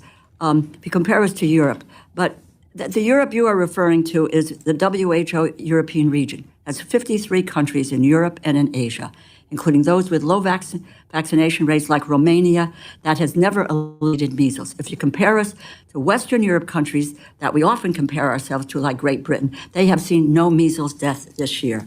Let me move to the NIH. In your testimony, you say you want to quote, and I quote, rescale our biomedical research budget, unquote. Excuse me, but that's BS. You are not rescaling NIH research. You are proposing to cut it by $20 billion. And according either way, I'm happy with that. To our colleagues in the Senate, NIH has effectively cut research funding by $2.7 billion this year in comparison to the same period last year. That's a cut of 35% during that period. That includes cutting cancer research by 31%. This is the report put out by the Senate, Trump's War on Science, which goes into detail about how we are, in fact, dealing with cutting scientific research. Mr. Secretary, are you freezing or withholding funding that Congress appropriated in 2025 for life-saving NIH research? Let me address your first issue first, because I want to correct you. We have about 1,100 measles cases in this country. The growth rate last year was 15 additional. So we just played this clip, so I'm going to skip measles. ahead. Oh, you are wrong about what you said earlier. We can discuss that, but I think one has to consider whether or not we're dealing with decades of data proving how effective and safe the measles vaccine is. I want to move to that. I want my questions answered. Are you freezing and withholding funding that Congress appropriated in 2025 for life-saving NIH research? We are not withholding any funding for life-saving research. Okay. Do you commit to following the law? Of course. Fully obligating funding that Congress appropriated. We appropriated. It is the law of the land for NIH research. What a stupid question. Are you going to follow the law? I mean, we should probably be asking that of these people. And to obligate those funds by September 30th of this year. Or are you planning to break the law by impounding congressionally appropriated funds? If you appropriate me the funds, I'm going to spend them. We have in the bill. You are cutting the NIH by $18 billion, or you're proposing to cut it by $20 billion. The Congress appropriated those funds. It passed into law. It's part of the 2024 budget, and we are under a continuing resolution that has adopted the 2024 numbers. How then can you justify cutting $20 billion from the biomedical research budget? If you appropriate the money to me, I'm going to spend it. Have appropriated, Mr. Secretary. Then I'm going to spend it. Then you're going to spend it. You're not going to cut $20 billion from the NIH. The White House proposal is to do very, very large cuts at NIH. Well, that is contrary to the money appropriated. Ranking member. Yes. If Congress appropriates me the money, I'm going to spend the money. You have the power of the purse here. Thank you. You know that. Thank you for reiterating that. But I think that I'm not sure the administration really has internalized that. Particularly, Mr. Vogt hasn't internalized that when he says that we can in fact impound money. The money is there. The 2020 budget includes the funding for the NIH. Will you commit to spending the money that is in 2024 in that budget? As I said, ranking member, if you appropriate the money, I'm going to spend that money. The money has been appropriated. So the answer to that is if you're not willing to accept the funds that have been lawfully voted by members of the House and Senate on the money for the National Institutes of Health. We're going to hold you to your word that funding is there. It should be transferred from 24 to 25. And you've cut already $20 billion. Let's get that money back. Let's get that money back. You have an obligation to carry out the law and to implement what the Congress has done. Unbelievable. Unbelievable. Chronic disease and tobacco. Tobacco use is a major contributor to chronic disease and is a leading preventable cause of death in our nation. Each year, killing nearly 500,000 Americans, costing the nation nearly $250 billion in healthcare costs. CDC's tips from former smokers' media campaign alone is estimated to have saved more than $7 billion in healthcare costs by helping more than 1 million smokers quit. Why did you eliminate CDC's Office of Smoking and Health, an office that reduces the number of kids using tobacco products, helps order tobacco users to quit, and saves taxpayers dollars? We have, under the reorganization, and I'm going to talk very, very broadly, because as of 4 o'clock yesterday afternoon, we are under a court order not to do any further planning on the reorganization. And I've been advised by my attorneys and not to talk about it. But I will just say broadly, many of the programs that the Democrats are now saying were cut at CDC were not cut at all. Those programs were transferred to the Administration for Healthy America. But I'm not permitted to talk in any more detail because of a court order. I know we're just dealing with words. You transfer it here, there's less money overall for the agency, therefore there's less money for the programs. In both 2024, 2025, Congress, again, power of the purse resides here, appropriated $246 million for CDC's tobacco prevention programs. Do you commit to following the law again, fully obligating those funds so that we can help adults who want to quit using tobacco and prevent teens from becoming addicted? Allow me to answer that by pointing out the absolute cataclysmic disorganization of this agency under your oversight for 40 years. Boom. We had right there. 9 separate offices of women's health. When we consolidate them, the Democrats say we're eliminating them. We're not. We're still appropriating the $3.7 billion, but we're not keeping all 9. We had 8 separate offices for minority health. We eliminated 1. We had 27 HIV offices. Okay. Let me just, I'm going to interrupt. We had 59 behavioral health programs. I'm well over time. If you could just get us what has been eliminated, why you're doing it, and the criteria by which... He just said it. Redundancy. How many HIV offices do they need? Seriously. The elimination has occurred. That is information that this committee needs in order to be able to do our job in terms of appropriating funds. Thank you. And we will gladly provide that to you, but right now we're under a court order that prohibits us from doing so. Okay, before we go on, I just want to say we also need to make sure that we bear in mind that he's here talking about FY26 funding. So he is committed to that. So I just want to make sure that we're all clear. We're talking about FY26 on this. With the measles issue, Mr. Holy Secretary. cow, man. Oh, man. I am so happy that RFK is in there. Okay, so check this out. You guys remember when the White House updated their COVID website? Well, now we have RFK under oath in a congressional hearing declaring the gain of function research has no place in our society, implying COVID was, in fact, engineered. Here we've also proposed a methodology for regulating and for determining what is dangerous gain of function and what is legitimate scientific investigation, and how to bring the public into that debate, which I think, as you point out, is absolutely critical. That is where we messed up last time. And as you know, we have some of the Democrats here who are, talking about the great science from NIH, but now we have the major agencies, intelligence agencies, the CIA, the FBI, the DOE, and the State Department have all agreed that NIH research almost certainly led to the pandemic, the COVID pandemic. So that's not the kind of the result that we should be allowing or enabling. And we're going to end that now. Thank God. And it's about time. Okay, so we've got some more RFK Jr. going nuclear on the Democrats for politicizing children's health.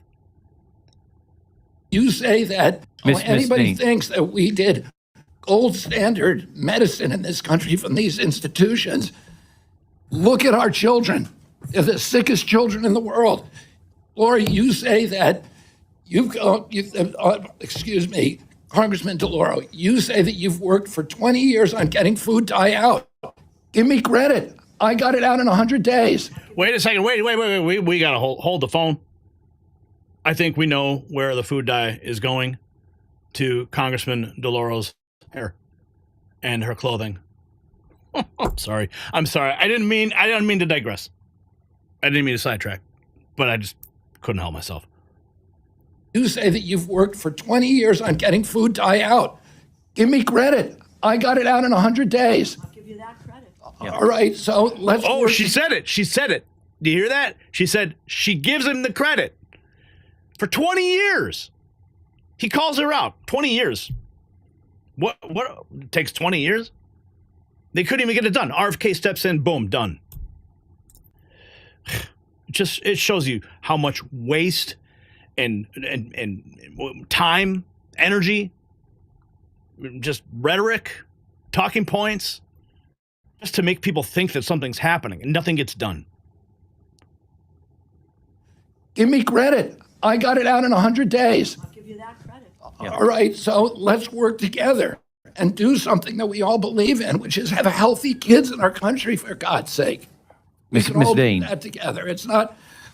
There's no such thing as Republican children or Democratic children. There's just kids, and we should all be concerned with them. Thank you, Mr. Secretary. Ms. Dean. Mr. Secretary. Anybody thinks that we did gold standard medicine in this country from these institutions. God bless him, man. Oh, here we go. We've Bernie Sanders asking the question, should we give tax breaks to billionaires and throw kids off Medicaid? 35. All right, we talk about austerity, doing more with less, but in that very same bill that is being worked on in the right now, there are $235 billion in tax breaks for the top 0.2%. Do you think that makes sense when that same bill would throw 13 million people off of Medicaid? Should we give tax breaks to billionaires and throw kids and others off of Medicaid?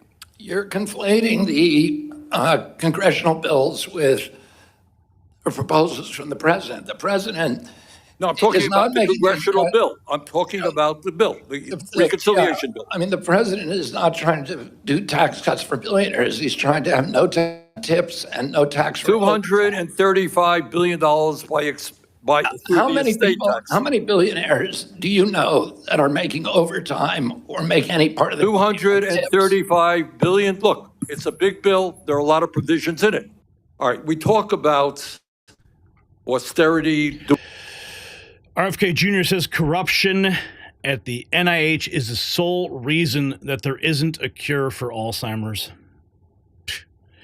I used to work in a nursing facility. I used to travel to nursing homes.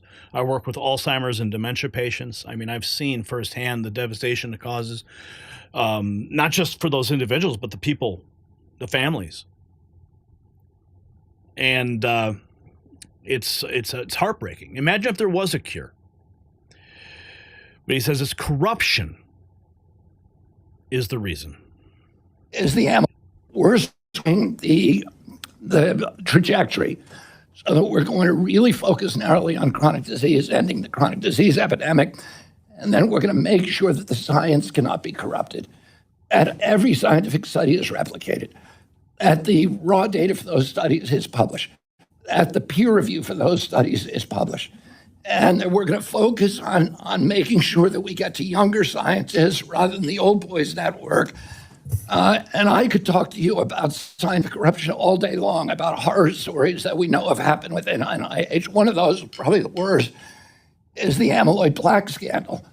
For 20 years, we were, because of utter corruption and fraud, we were directing Alzheimer's research to one hypothesis, and any other hypothesis was shut down. We should have the cure for Alzheimer's today. We don't have it purely because of corruption at NIH. Ms. Frankel. We are going to have it quickly. Ms. Thank you, Frankel. Mr. Secretary. Why do you think they need to cut the budgets? Because of all the corruption. Where's the money going? Just wasted on research that goes nowhere. Just padding the wallets and bank accounts of the lobbyists who don't go ahead and spend it back with Congress, Big Pharma. You know, this wasn't just a hearing. It was the beginning of a seismic shift in American healthcare. The revelations the Secretary Kennedy brought forward today will fundamentally change how we think about public health policy. But here is what everybody should be asking. How deep does this corruption really go? Who else is involved? Drop your thoughts in the comments below. And you know what else is dropping?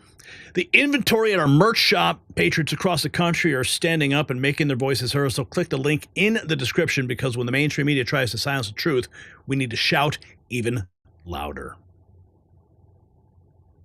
All right, checking back in. Do you guys see these numbers that are coming in on X? Holy cow, what's up?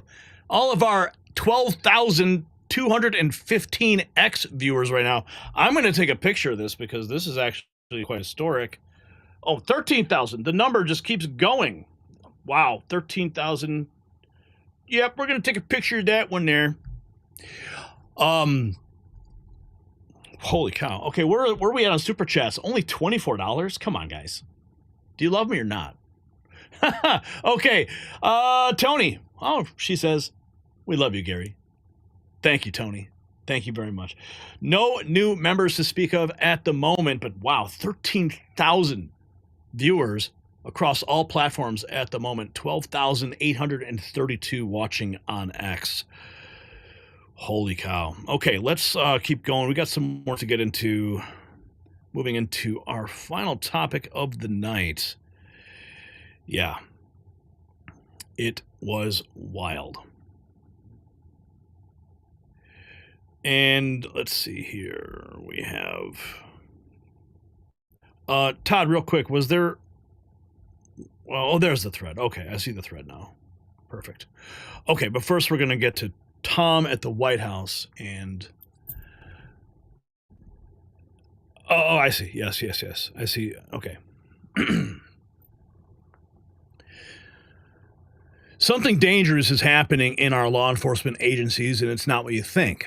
Tonight, we're going to take you inside a series of events that expose a coordinated effort to dismantle ICE operations from within our own justice system. What happened at a detention facility in Newark and inside a Wisconsin courtroom signals a frightening new phase in the war on our security.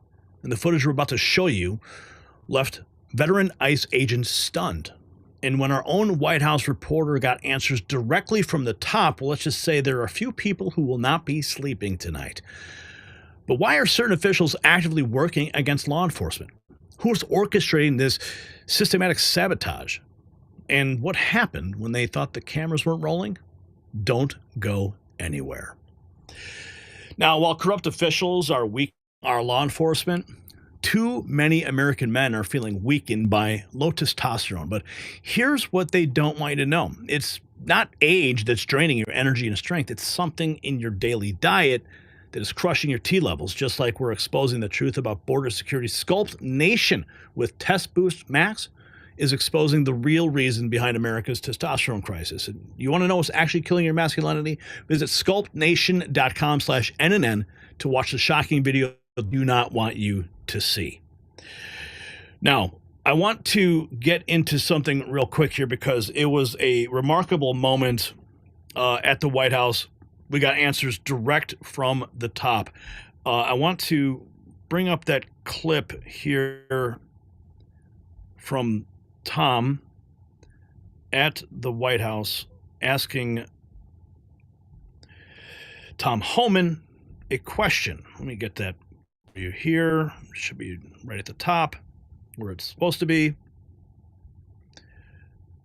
And where is it? There it is. Okay. So this happened just outside the White House. Tom McCullagh posed a pointed question to Border Czar Tom Homan about lawmakers who roughed up federal officers. Homan's reply, let's just say he promises consequences that reach all the way to Capitol Hill. Watch. This is a felony. Like, Democrat lawmakers think the law doesn't apply to themselves when they assault federal officers. Like, if I did that, I'd be in jail the same day. Well, no one's above the law. They've been screaming and yelling that about President Trump, right? No one's above the law. No one's above the law. Neither are they. And I think we're proving it. Yeah. I said from day one, when you cross the line of criminal behavior, if you actually impede us, is a felony. If you harbor and conceal illegal alien, it's a felony. When criminal trespass is a crime. So I said that from day one. I wasn't bluffing. So right now you got a couple of judges in proceedings. You got a mayor in proceedings, and we'll see what happens with the Congress people up in Pennsylvania. I mean, I'm excuse me, New Jersey. We'll see what happens. I mean, I'll let DOJ do their work, but no one's above the law, including members of Congress. Like Democrat, no one is above the law. Now, continuing with, I mean, Tom called me as soon as he got that hit, and it was remarkable. I'm like, dude, he said, because no one's at the White House. No one's there. Everyone's either at Congress or they're overseas. There's like hardly any members of the administration that are doing gaggles. And it was Tom and Brian Glenn on site at the White House, and they had like free range to ask Homan a question, and it had happened. So I'm going to get to more of this of the breakdown, but let's go back to Tom at the White House. Jury. Hey guys, this is Tom McCullagh reporting from the White House with the Next News Network. And guys, America's under siege, and President Trump and his team, they are fighting back. So let's dive into the chaos rocking the nation today. So first up, Democrat lawmakers in New Jersey lost their minds storming an ICE facility in Newark called the Delaney Hall. They didn't just protest, they assaulted federal officers. This happened last Friday, and the Department of Homeland Security says it was a full-on attack. Congresswoman LaMonica McIver, along with Bonnie Watson, Coleman, and Rob Menendez, led the charge with Newark Mayor Ross Baraka getting arrested for trespassing. They're whining that Trump's weaponizing law enforcement, but let's be real. They broke the law, they endangered federal agents and detainees. U.S. Attorney Alina Habba on the case, promising a deep investigation. She's not messing around, guys. Every piece of evidence will be reviewed to hold these radicals accountable. Here's a setup for what went down. Security footage and films show a Democrat lawmaker shoving through officers trying to bust into the secure facility. So go ahead and check this out. Myself, Congresswoman LaMonica McIver, and Congressman Rob Menendez. We're here conducting an oversight visit, which we have the power to do as congressional members.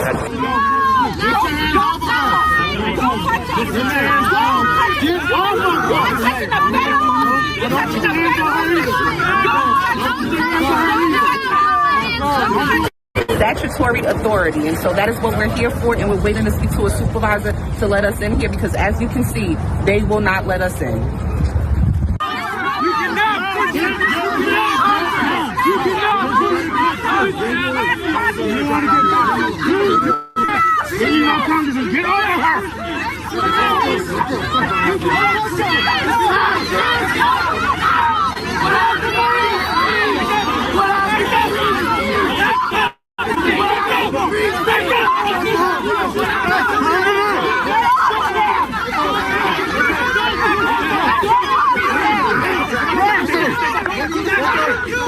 Now, let's head to Wisconsin, where a rogue judge, Hannah Dugan, got indicted by a federal grand jury. She's charged with helping an illegal alien, Eduardo Flores Ruiz, dodge ICE agents. This happened on April 18th in her Milwaukee courtroom. Flores Ruiz, a Mexican national with a rap sheet for battery, was facing deportation. Dugan, knowing ICE was waiting, misled agents, telling them that they needed a judicial warrant, which is just total nonsense. Then she sneaked Flores Ruiz out of a back jury door to evade capture. ICE still nabbed him after a chase, but Dugan's actions were a slap in the face to law and order. So she's facing felony obstruction and misdemeanor concealing charges with up to 5 years in prison if convicted. Democrats are crying foul, saying Trump's targeting the judiciary. But, I mean, guys, come on. This is a judge who broke the law to shield a criminal. This guy was literally in court for domestic abuse. The Wisconsin Supreme Court suspended her, and 150 former judges are whining it's an assault on the courts. No, it's justice. President Trump's FBI Director Kash Patel said it best. No one is above the law. And that's the same thing Democrats have been saying for the last 6 years. So these stories show the left's meltdown over Trump's immigration crackdown. In New Jersey, lawmakers think they can storm federal facilities and get away with it. In Wisconsin, a judge thought she could play hero for illegal aliens. They're both wrong, and they're all wrong. Trump's team is restoring order, and Haba's investigation in Newark could lead to serious charges. Dugan's indictment is a warning: obstruct ICE and you will pay. And guys, this is what we need Trump. He's cleaning up the mess Biden left. Open borders, lawless Democrats, and activist judges. The left's throwing tantrums because they can't handle a president who enforces the law. Guys, stay tuned, because this fight is just getting started. We're under 140 days in Trump's presidency. It's only going to get better and better. And this nation needs this so bad. And I'm Tom, reporting from the White House for the Next News Network. God bless, and have a great night. I should point out that right after this is when Tom got Tom Homan at a gaggle at the White House. Remarkable that he got that. Okay, so let's dig into this thread we've created for you. Lawmakers storming an ICE facility while a Wisconsin judge smuggles an illegal alien on a courtroom back door. Two brazen assaults on the rule of law, officials sworn to enforce it. The border battle now rages inside Congress and in the courts. Do you hear about this? Ambulances were blocked. Clergy and protesters jamming Newark detention gates, forcing ICE to hold doors half shut so paramedics can't enter. Unbelievable. After Friday's riot, agents brace for round two as politicians hover nearby. Haunting viral footage. 2 hours that are... Hey, Jillian. So we've seen at least 2 ambulances try to get into this ICE detention facility here in Newark, New Jersey. One was right here through these gates, and they turned that ambulance away. Why? Because if they open up these gates all the way, like they did on Friday, then they're afraid people are going to kind of rush through. So right now you're looking at a group of people who've been out here for a few hours that are kind of blocking the gates. They're saying they're not going to allow anybody to come back in. These are clergy members who they say are trying to stick up for whoever is inside of this ICE detention facility. I know you guys have been out here. Hey, Jillian. Think about that for a second. There's a medical crisis that's going on inside that facility.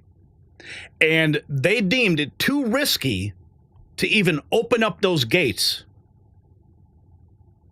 That's how risky it was. That they could not provide medical attention for whatever was going on inside that facility. They said you can't come in because it was just too dangerous. This is a huge threat. Frame by frame video. We've got this from Tim Pool. Frame by frame video shows Representative McIver hammering an ICE officer, fist, while protesters shove for entry. This is out of control. This isn't oversight. It's felony assault televised. And then wait, I'm going to play it again. I'm going to play it again for you. Look at that. Ooh, slow motion. Slow motion. There she goes. Dun, dun, dun, dun, dun, dun, dun, punching the guy in the arm. She's punching a guy in the arm. You can see this guy. He's got police written on his back. Police. And then she's just punching him. Punch. Look at that. And then wait, there's more. Punch again. Second punch. Come on. Allegedly? I'm going to play it again. I'm going to play it again. No, that's pretty full color there. ICE director explodes. Lawmakers cooperated with assaulted agents and cried victim during press tour. He vows no special treatment. Charges are coming. Badges are not. Equal justice scares the swamp stiff. Watch. Felonies. Tell you what, Jesse, what happened last Friday was we had members of Congress assaulting law enforcement officers. They were cooperating with criminals to create criminal acts, and then they're saying that they were providing oversight. This wasn't oversight. This was committing felonies. This was going out and attacking people who stand up for the rule of law, and it was absolutely horrible. I can't believe they act like this and then they defend it. And then they're doing these acts of violence to get people out of detention centers that are rapists, that are murderers, that are people that are foreign terrorist organizations that have been out there victimizing our community, the United States of America. What are they trying to do? Release these people back into the country so that there can be more Laken Rileys, so there can be more Jocelyn Nungries? I just don't understand what their point is. They have completely lost their minds. They just they need to import new voters any way possible. Completely lost their minds. So you're saying if members of Congress break the law, they're not going to get special treatment. They're going to be treated like any other U.S. citizen. If they break the law, they're going to pay the price. Well, that's up to the Department of Justice. My job is to follow the law and to make sure that individuals that are in this country illegally face consequences for that, and especially those that have committed criminal acts against the people that live in the United States of America. So the Department of Justice will make those decisions, but I'll tell you what, those ICE officers get up every single day and they love their jobs because they finally get to do their jobs with President Trump in the White House. And the fact that a member of Congress punched them, hit them, body slammed them, and then claimed that they were the victims, it's astounding to me that someone would even vote for someone and put them in a place of leadership when they perpetuate something as hypocritical and as criminal as what these individuals did. So unbelievable. They're going full violence. Podcaster Troy Neff rips the spectacle. A 250-pound congresswoman ramming an officer to bulldoze a gate, all for governor campaign footage. He warns America is sick of clickbait politicians who trade blood for applause. So I just finished recording a little bit ago my podcast for today. That's going to be up, should be up tomorrow, Tuesday at the latest. One of the things I talked about is LaMonica McIver. She's the congresswoman who has been accused of body slamming an ICE agent. So let me clear this up. It's real simple for anyone to see. When you hear the words body slamming, at least when I hear the words body slamming, I'm thinking somebody's picking somebody up, lifting them up, and slamming them to the ground in some form or manner, hooking them, hip toss, something like that, body slamming them. That's what I'm thinking of as body slamming. I don't know who first used the word when that was said, if it was, a spokesperson or whoever. This is what you'll see in the video. She's kind of like this, and she's got a gut, okay, because she's overweight, and she's using her heavy body to bang. As a bus was going through, they decided to rush in through the gate. They've been outside the gate with protesters. They're trying to get inside the detention facility, and this is what she's doing. Banging into the officer. However you do it. If you do that, if you do this, you can't do that to a law enforcement. You're going to get charged, or you should get charged, and she should get charged.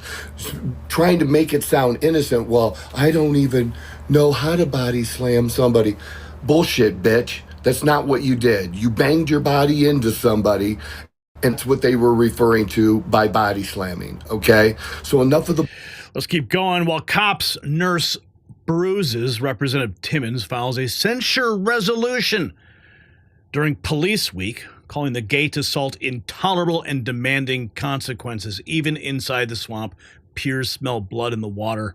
Accountability rolls forward. Have to be held to Congressman William Timmons here. I just introduced a resolution to censure Rep. McIver from New Jersey. Her actions last Friday were absolutely unacceptable. She assaulted law enforcement. It's Police Week, for God's sake. I mean, this is ridiculous. We have to be held to a better standard, and she needs to be held accountable for her actions.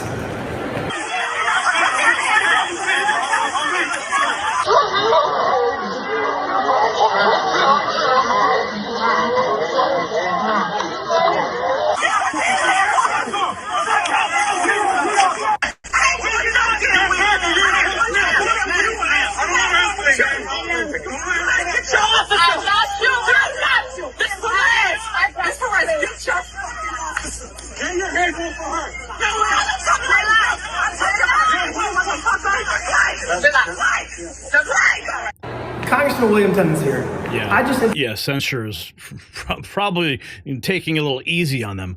Under oath, DHS brass described the May 9 spectacle as a reckless political stunt. I mean, this is virtue signaling gone too far.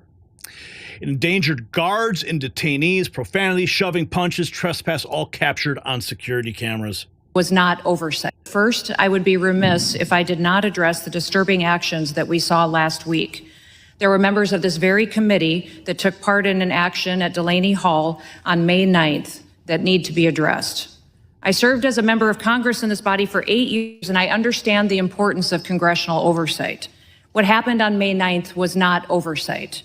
It was a political stunt that put the safety of our law enforcement officers, our agents, our staff, and our detainees at risk. Here are the facts. As a vehicle approached the security gate at Delaney Hall Detention Center, a mob of protesters, including 3 members of Congress, stormed the gate and they trespassed into the detention facility. We have footage of those members of Congress slamming their bodies into our law enforcement officers, shoving them, screaming profanities in their faces, striking them with their fists, and otherwise assaulting law enforcement. The behavior was lawlessness, and it was beneath this body. Members of Congress should not break into detention centers or federal facilities. Had these members requested a tour, we certainly would have facilitated a tour. As a body knows, there are proper protocols and there are procedures that must be abided by. Congressional members and staff visit our facilities all of the time, and these members could follow the policies that have been in place, and they would have been followed. We would have facilitated a tour of this important facility. However, even after these members assaulted our federal law enforcement officers, we still provided them with a tour of that facility. I'm glad that at their press conference following the tour, these members acknowledged that Delaney Hall is in good condition and meets federal standards. Charges made by these politicians that Delaney does not have the proper permitting is false. We have valid permits and inspections for plumbing and electricity and fire codes that have been cleared. Lastly, I'd like to remind Americans and everyone in this body who is detained in this detention facility are murderers, rapists, known terrorists, MS-13 gang members, drug traffickers, and other heinous actors. I hope those members of Congress will so passionately protest on behalf of the American victims that they were elected to represent, and not just violent criminals who are in this country illegally. First, I don't know how we even got to this point in this country where we have Democrats defending. I mean, you heard the list of people she's talking about who are in those facilities. And they're lining up, creating absolute havoc. Here we have cameras catching McIver breaking through the gate, but when reporters ask about slugging ICE officers or shielding criminals, she clams up. Total radio silence. Congresswoman, I just wanted to ask you what your response is to being on camera assaulting ICE agents. Do you have a response, Congresswoman?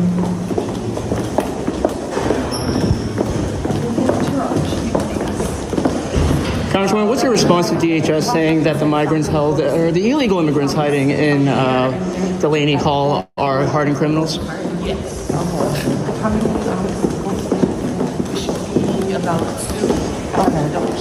Congresswoman, you had a lot to say outside the ICE facility. Why don't you say anything right now? Sorry about that. Well, do we have 2 or more probably? Oh, you got my thing, right? We can take that one. Congresswoman, so you don't have... This is what they do all the time. Take the elevator. This is their escape route. Time and time again. Reporters go up, confront them with the truth, hard questions, and they run to the elevator. And a lot of times they just snap back right before the elevator door closes, something they try to, gotcha the reporter. But we'll see what happens here. Your assault on ICE agents?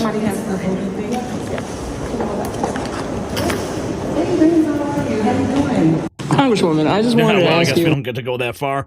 But she definitely needs to be arrested. Charged. On late night TV, Representative Crockett laughs off the looming arrest, boasts that she's 10 toes down for gate crash colleagues and trashes a remote president, all while cops file assault reports. Elites laugh, lawmen bleed. The disconnect is radioactive. Now, hearing transcript lists Newark detainees, murderers, rapists, MS-13 killers, terrorist suspects, the very ones lawmakers risked a riot to shield. When elected officials champion predators, ordinary citizens become collateral damage. America.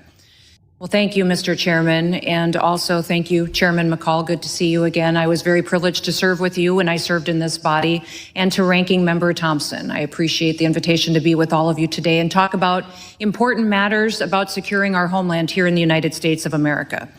Now, having previously served as a member of Congress, it's my honor to be on this side of the dais to present as the Secretary of Homeland Security. Today, I'm proud to discuss the accomplishments of President Trump and all that he has accomplished since he's taken office in the White House. But first, I would be remiss if I did not address the disturbing actions that we saw last week. There were members of— Now, we saw that. She's already commented. Okay, so this is out of Wisconsin. Okay, we gotta bring this up. This is equally as important. Remember that judge? Well, now she's been indicted for spiriting an illegal alien out a back door. County Judge Hannah. Federal prosecutors charged Judge Hannah Dugan last month. That grand jury in a hearing here today found probable cause to continue that case and issue that indictment. A federal grand jury indicting Milwaukee County Judge Hannah Dugan after a hearing Tuesday in Milwaukee. Judge Dugan is accused of helping an undocumented immigrant named Eduardo Flores Ruiz evade arrest April 18th after being in her courtroom. The indictment says Judge Dugan had immigration agents leave the location of the planned arrest and go to the chief judge's office. Then it says Dugan instructed Ruiz and his attorney to exit the courtroom through a non-public jury door. Ruiz made it out of the courthouse, but ICE agents later arrested him. FBI Director Kash Patel posting this photo on X of Judge Dugan's arrest 1 week later. Former U.S. Judge Nancy Gertner, who's led an effort criticizing the arrest, spoke with 12 News political director Matt Smith on Upfront. I don't think it would be acceptable behavior if it's true. The question is if it is true. The affidavit in support of the arrest says that she sent him out the side door to a public hallway. Let me repeat that, to a public hallway. This was not secreting him outside the courtroom. This was to a public hall. So I'm gonna withhold any judgment until I hear what the hell they're talking about. And Kendall, Judge Dugan's legal team is now responding tonight. Right, in a statement to 12 News, her legal team says Judge Dugan asserts her innocence and looks forward to being vindicated in court. Now, Dugan is expected back in federal court on Thursday. She's currently not hearing any cases in Milwaukee County. Some local news for you. Here we have a Fox panel searching Dugan as proof the tin pot judges think they're above the law. Another front that goes Senator Josh Hawley. right to the heart of the America First agenda. A federal grand jury just indicted that Wisconsin judge, Hannah Dugan, after she allegedly helped an illegal avoid ICE at her courthouse. Senator, again, promises made, promises kept. Tom Homan, the president, said, look, you interfere with the lawful work of ICE, and we're going to hold you accountable. And it looks like a grand jury, at least for now, it looks like this is serious for this judge. Yeah, really serious. Well, it's a federal crime. She committed a crime. And I don't know about you, but I'm tired of these judges all across the country acting like they're above the law, acting like they are some sort of tin pot dictators who can sit up there and say, oh, here's what we want to do. I'm going to run the country. I'm going to be president. They're supposed to be following the law, Laura. They're supposed to be adjudicating the law, and they're supposed to be following it as private citizens. And this judge was doing neither. So I'm glad she got indicted. I hope they prosecute this thing all the way through. It is outrageous for a sitting judge to be trying to obstruct justice in the United States of America. That's what this individual was doing. This is a clear message to these judges. Start doing your jobs and quit obstructing the fair implementation of justice in this country. Yeah, just so everyone remembers what happened, she was actually allegedly escorting illegals her own courtroom back door to try to, avoid ICE taking custody of them. That's how bad this has gotten. And we have situations with similar, varying but similar fact patterns in places like Massachusetts. Lord knows how many times this has already happened across the United States. You have the situation in another front. Yeah, we don't know. From the Senate floor, critics tied Dugan's escape plot to Newark's gate riot, warning of a pattern. Just so everyone remembers what happened, she was actually allegedly escorting illegals out her own courtroom back door to try to, avoid ICE taking custody of them. That's how bad this has gotten. And we have situations with similar, varying but similar fact patterns in places like Massachusetts. Lord knows how many times this has already happened across the United States. You have the situation in Newark facility, Senator, where everyone's pulling stunts to try to get on camera and have their viral moments, protecting the worst of the worst there. Yeah, you've got sitting judges like this one, state court judge, members of Congress who are openly flouting the law. And they're out there giving us moral lectures while they're defending terrorists, defending gang members, and flouting the laws of the United States. And this judge is a particularly egregious case. Laura, I'm glad she has been indicted. I say again, I hope they prosecute this case to the absolute fullest. And let every other judge and member of Congress out there take a lesson from this. You are not above the law.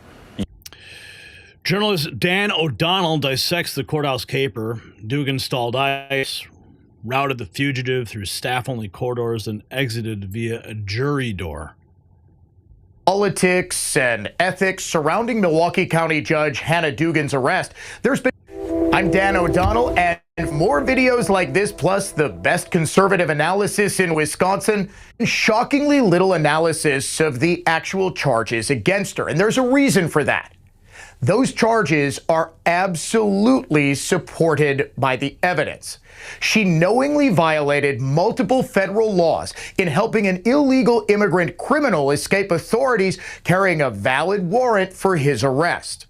According to the federal criminal complaint against Dugan, ICE agents presented their warrant for Eduardo Flores Ruiz's arrest. She sent them away to the chief judge's office for permission to arrest him outside her courtroom. While they were gone, quote, defense counsel and Flores Ruiz then walked toward each other and toward the public courtroom exit. The courtroom deputy then saw Judge Dugan get up and heard Judge Dugan say something like, wait, with me. Despite having been advised of the administrative warrant for the arrest of Flores Ruiz, Judge Dugan then escorted Flores Ruiz and his counsel out of the courtroom through the jury door, which leads to a non-public area of the courthouse.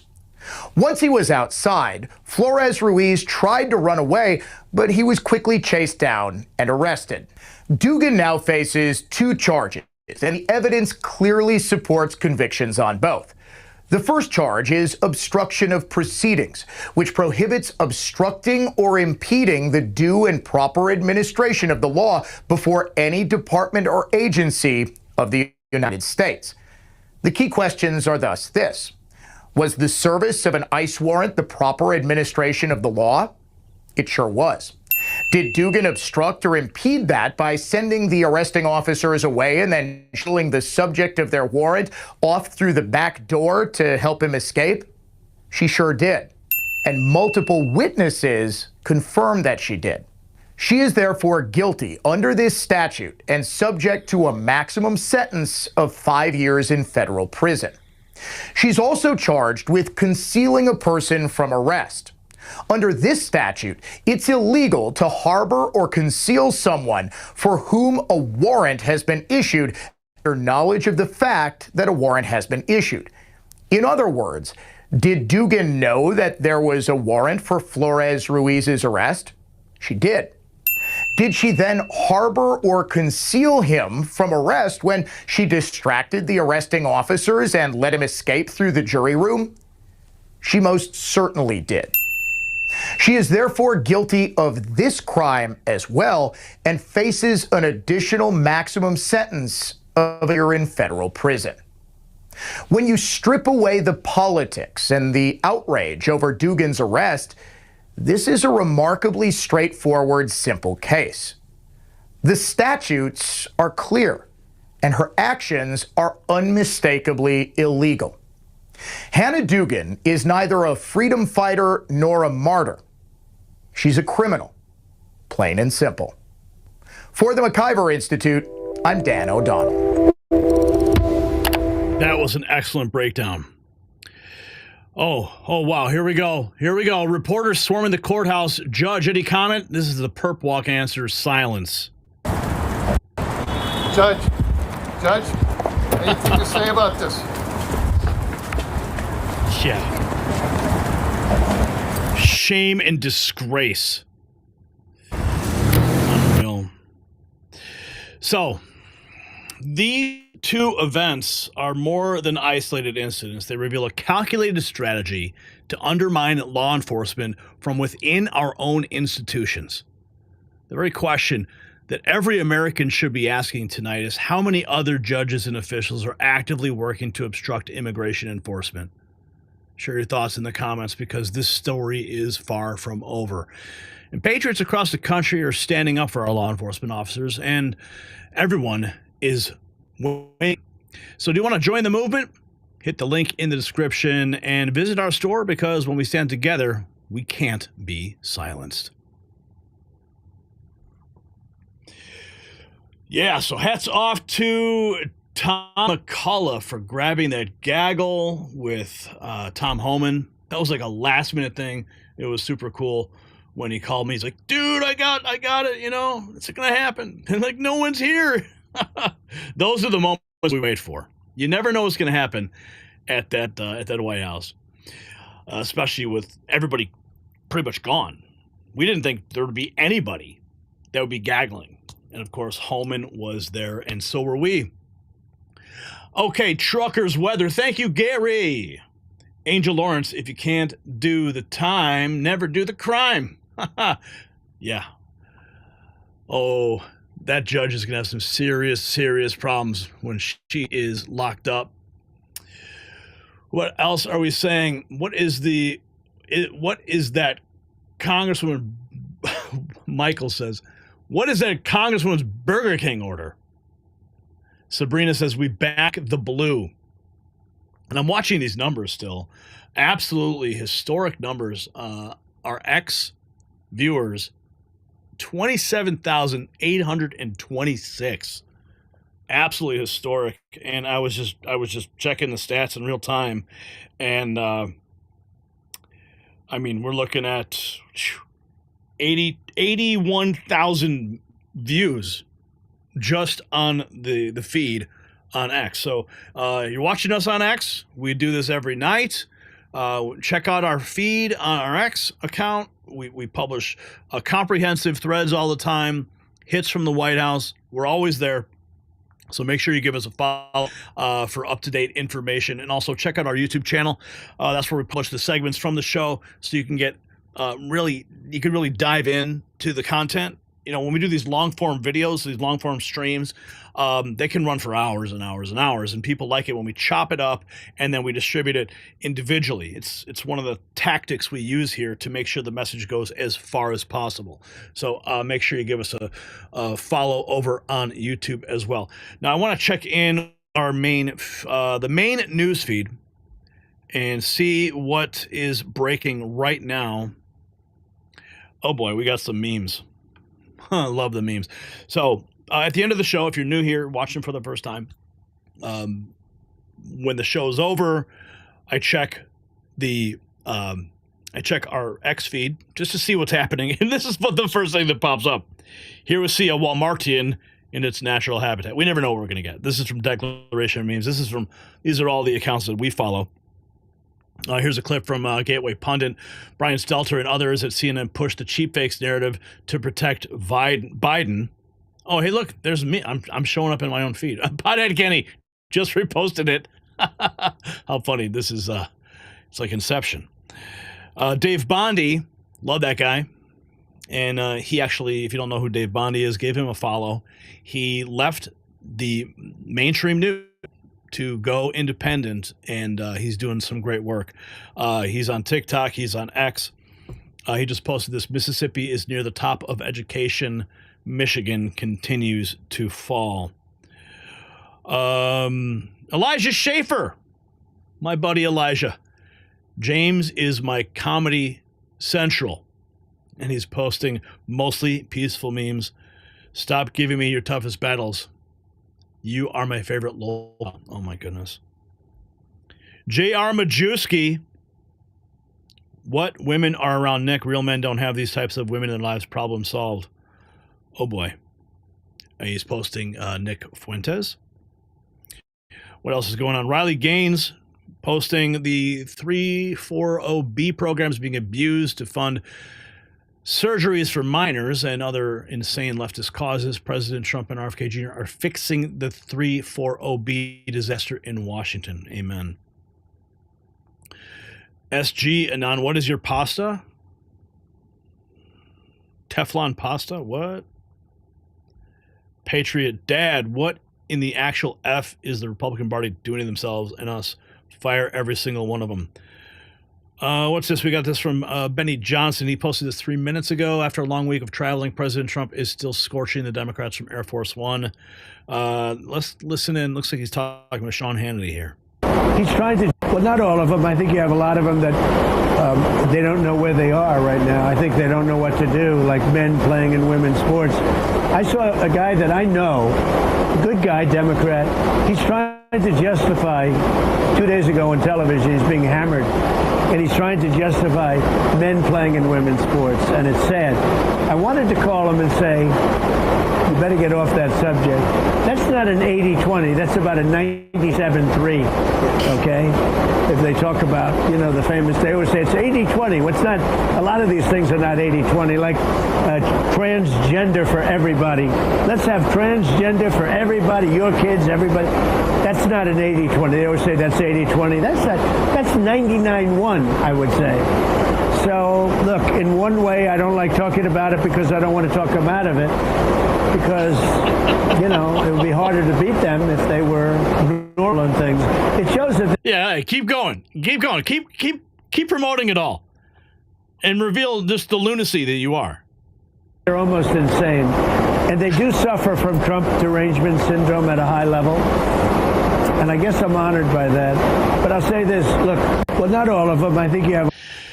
All right, so that is all the time we have tonight, but let's recap what we've uncovered in this explosive edition of the Raw Feed, and historic edition of the Raw Feed. 29,000 people watching.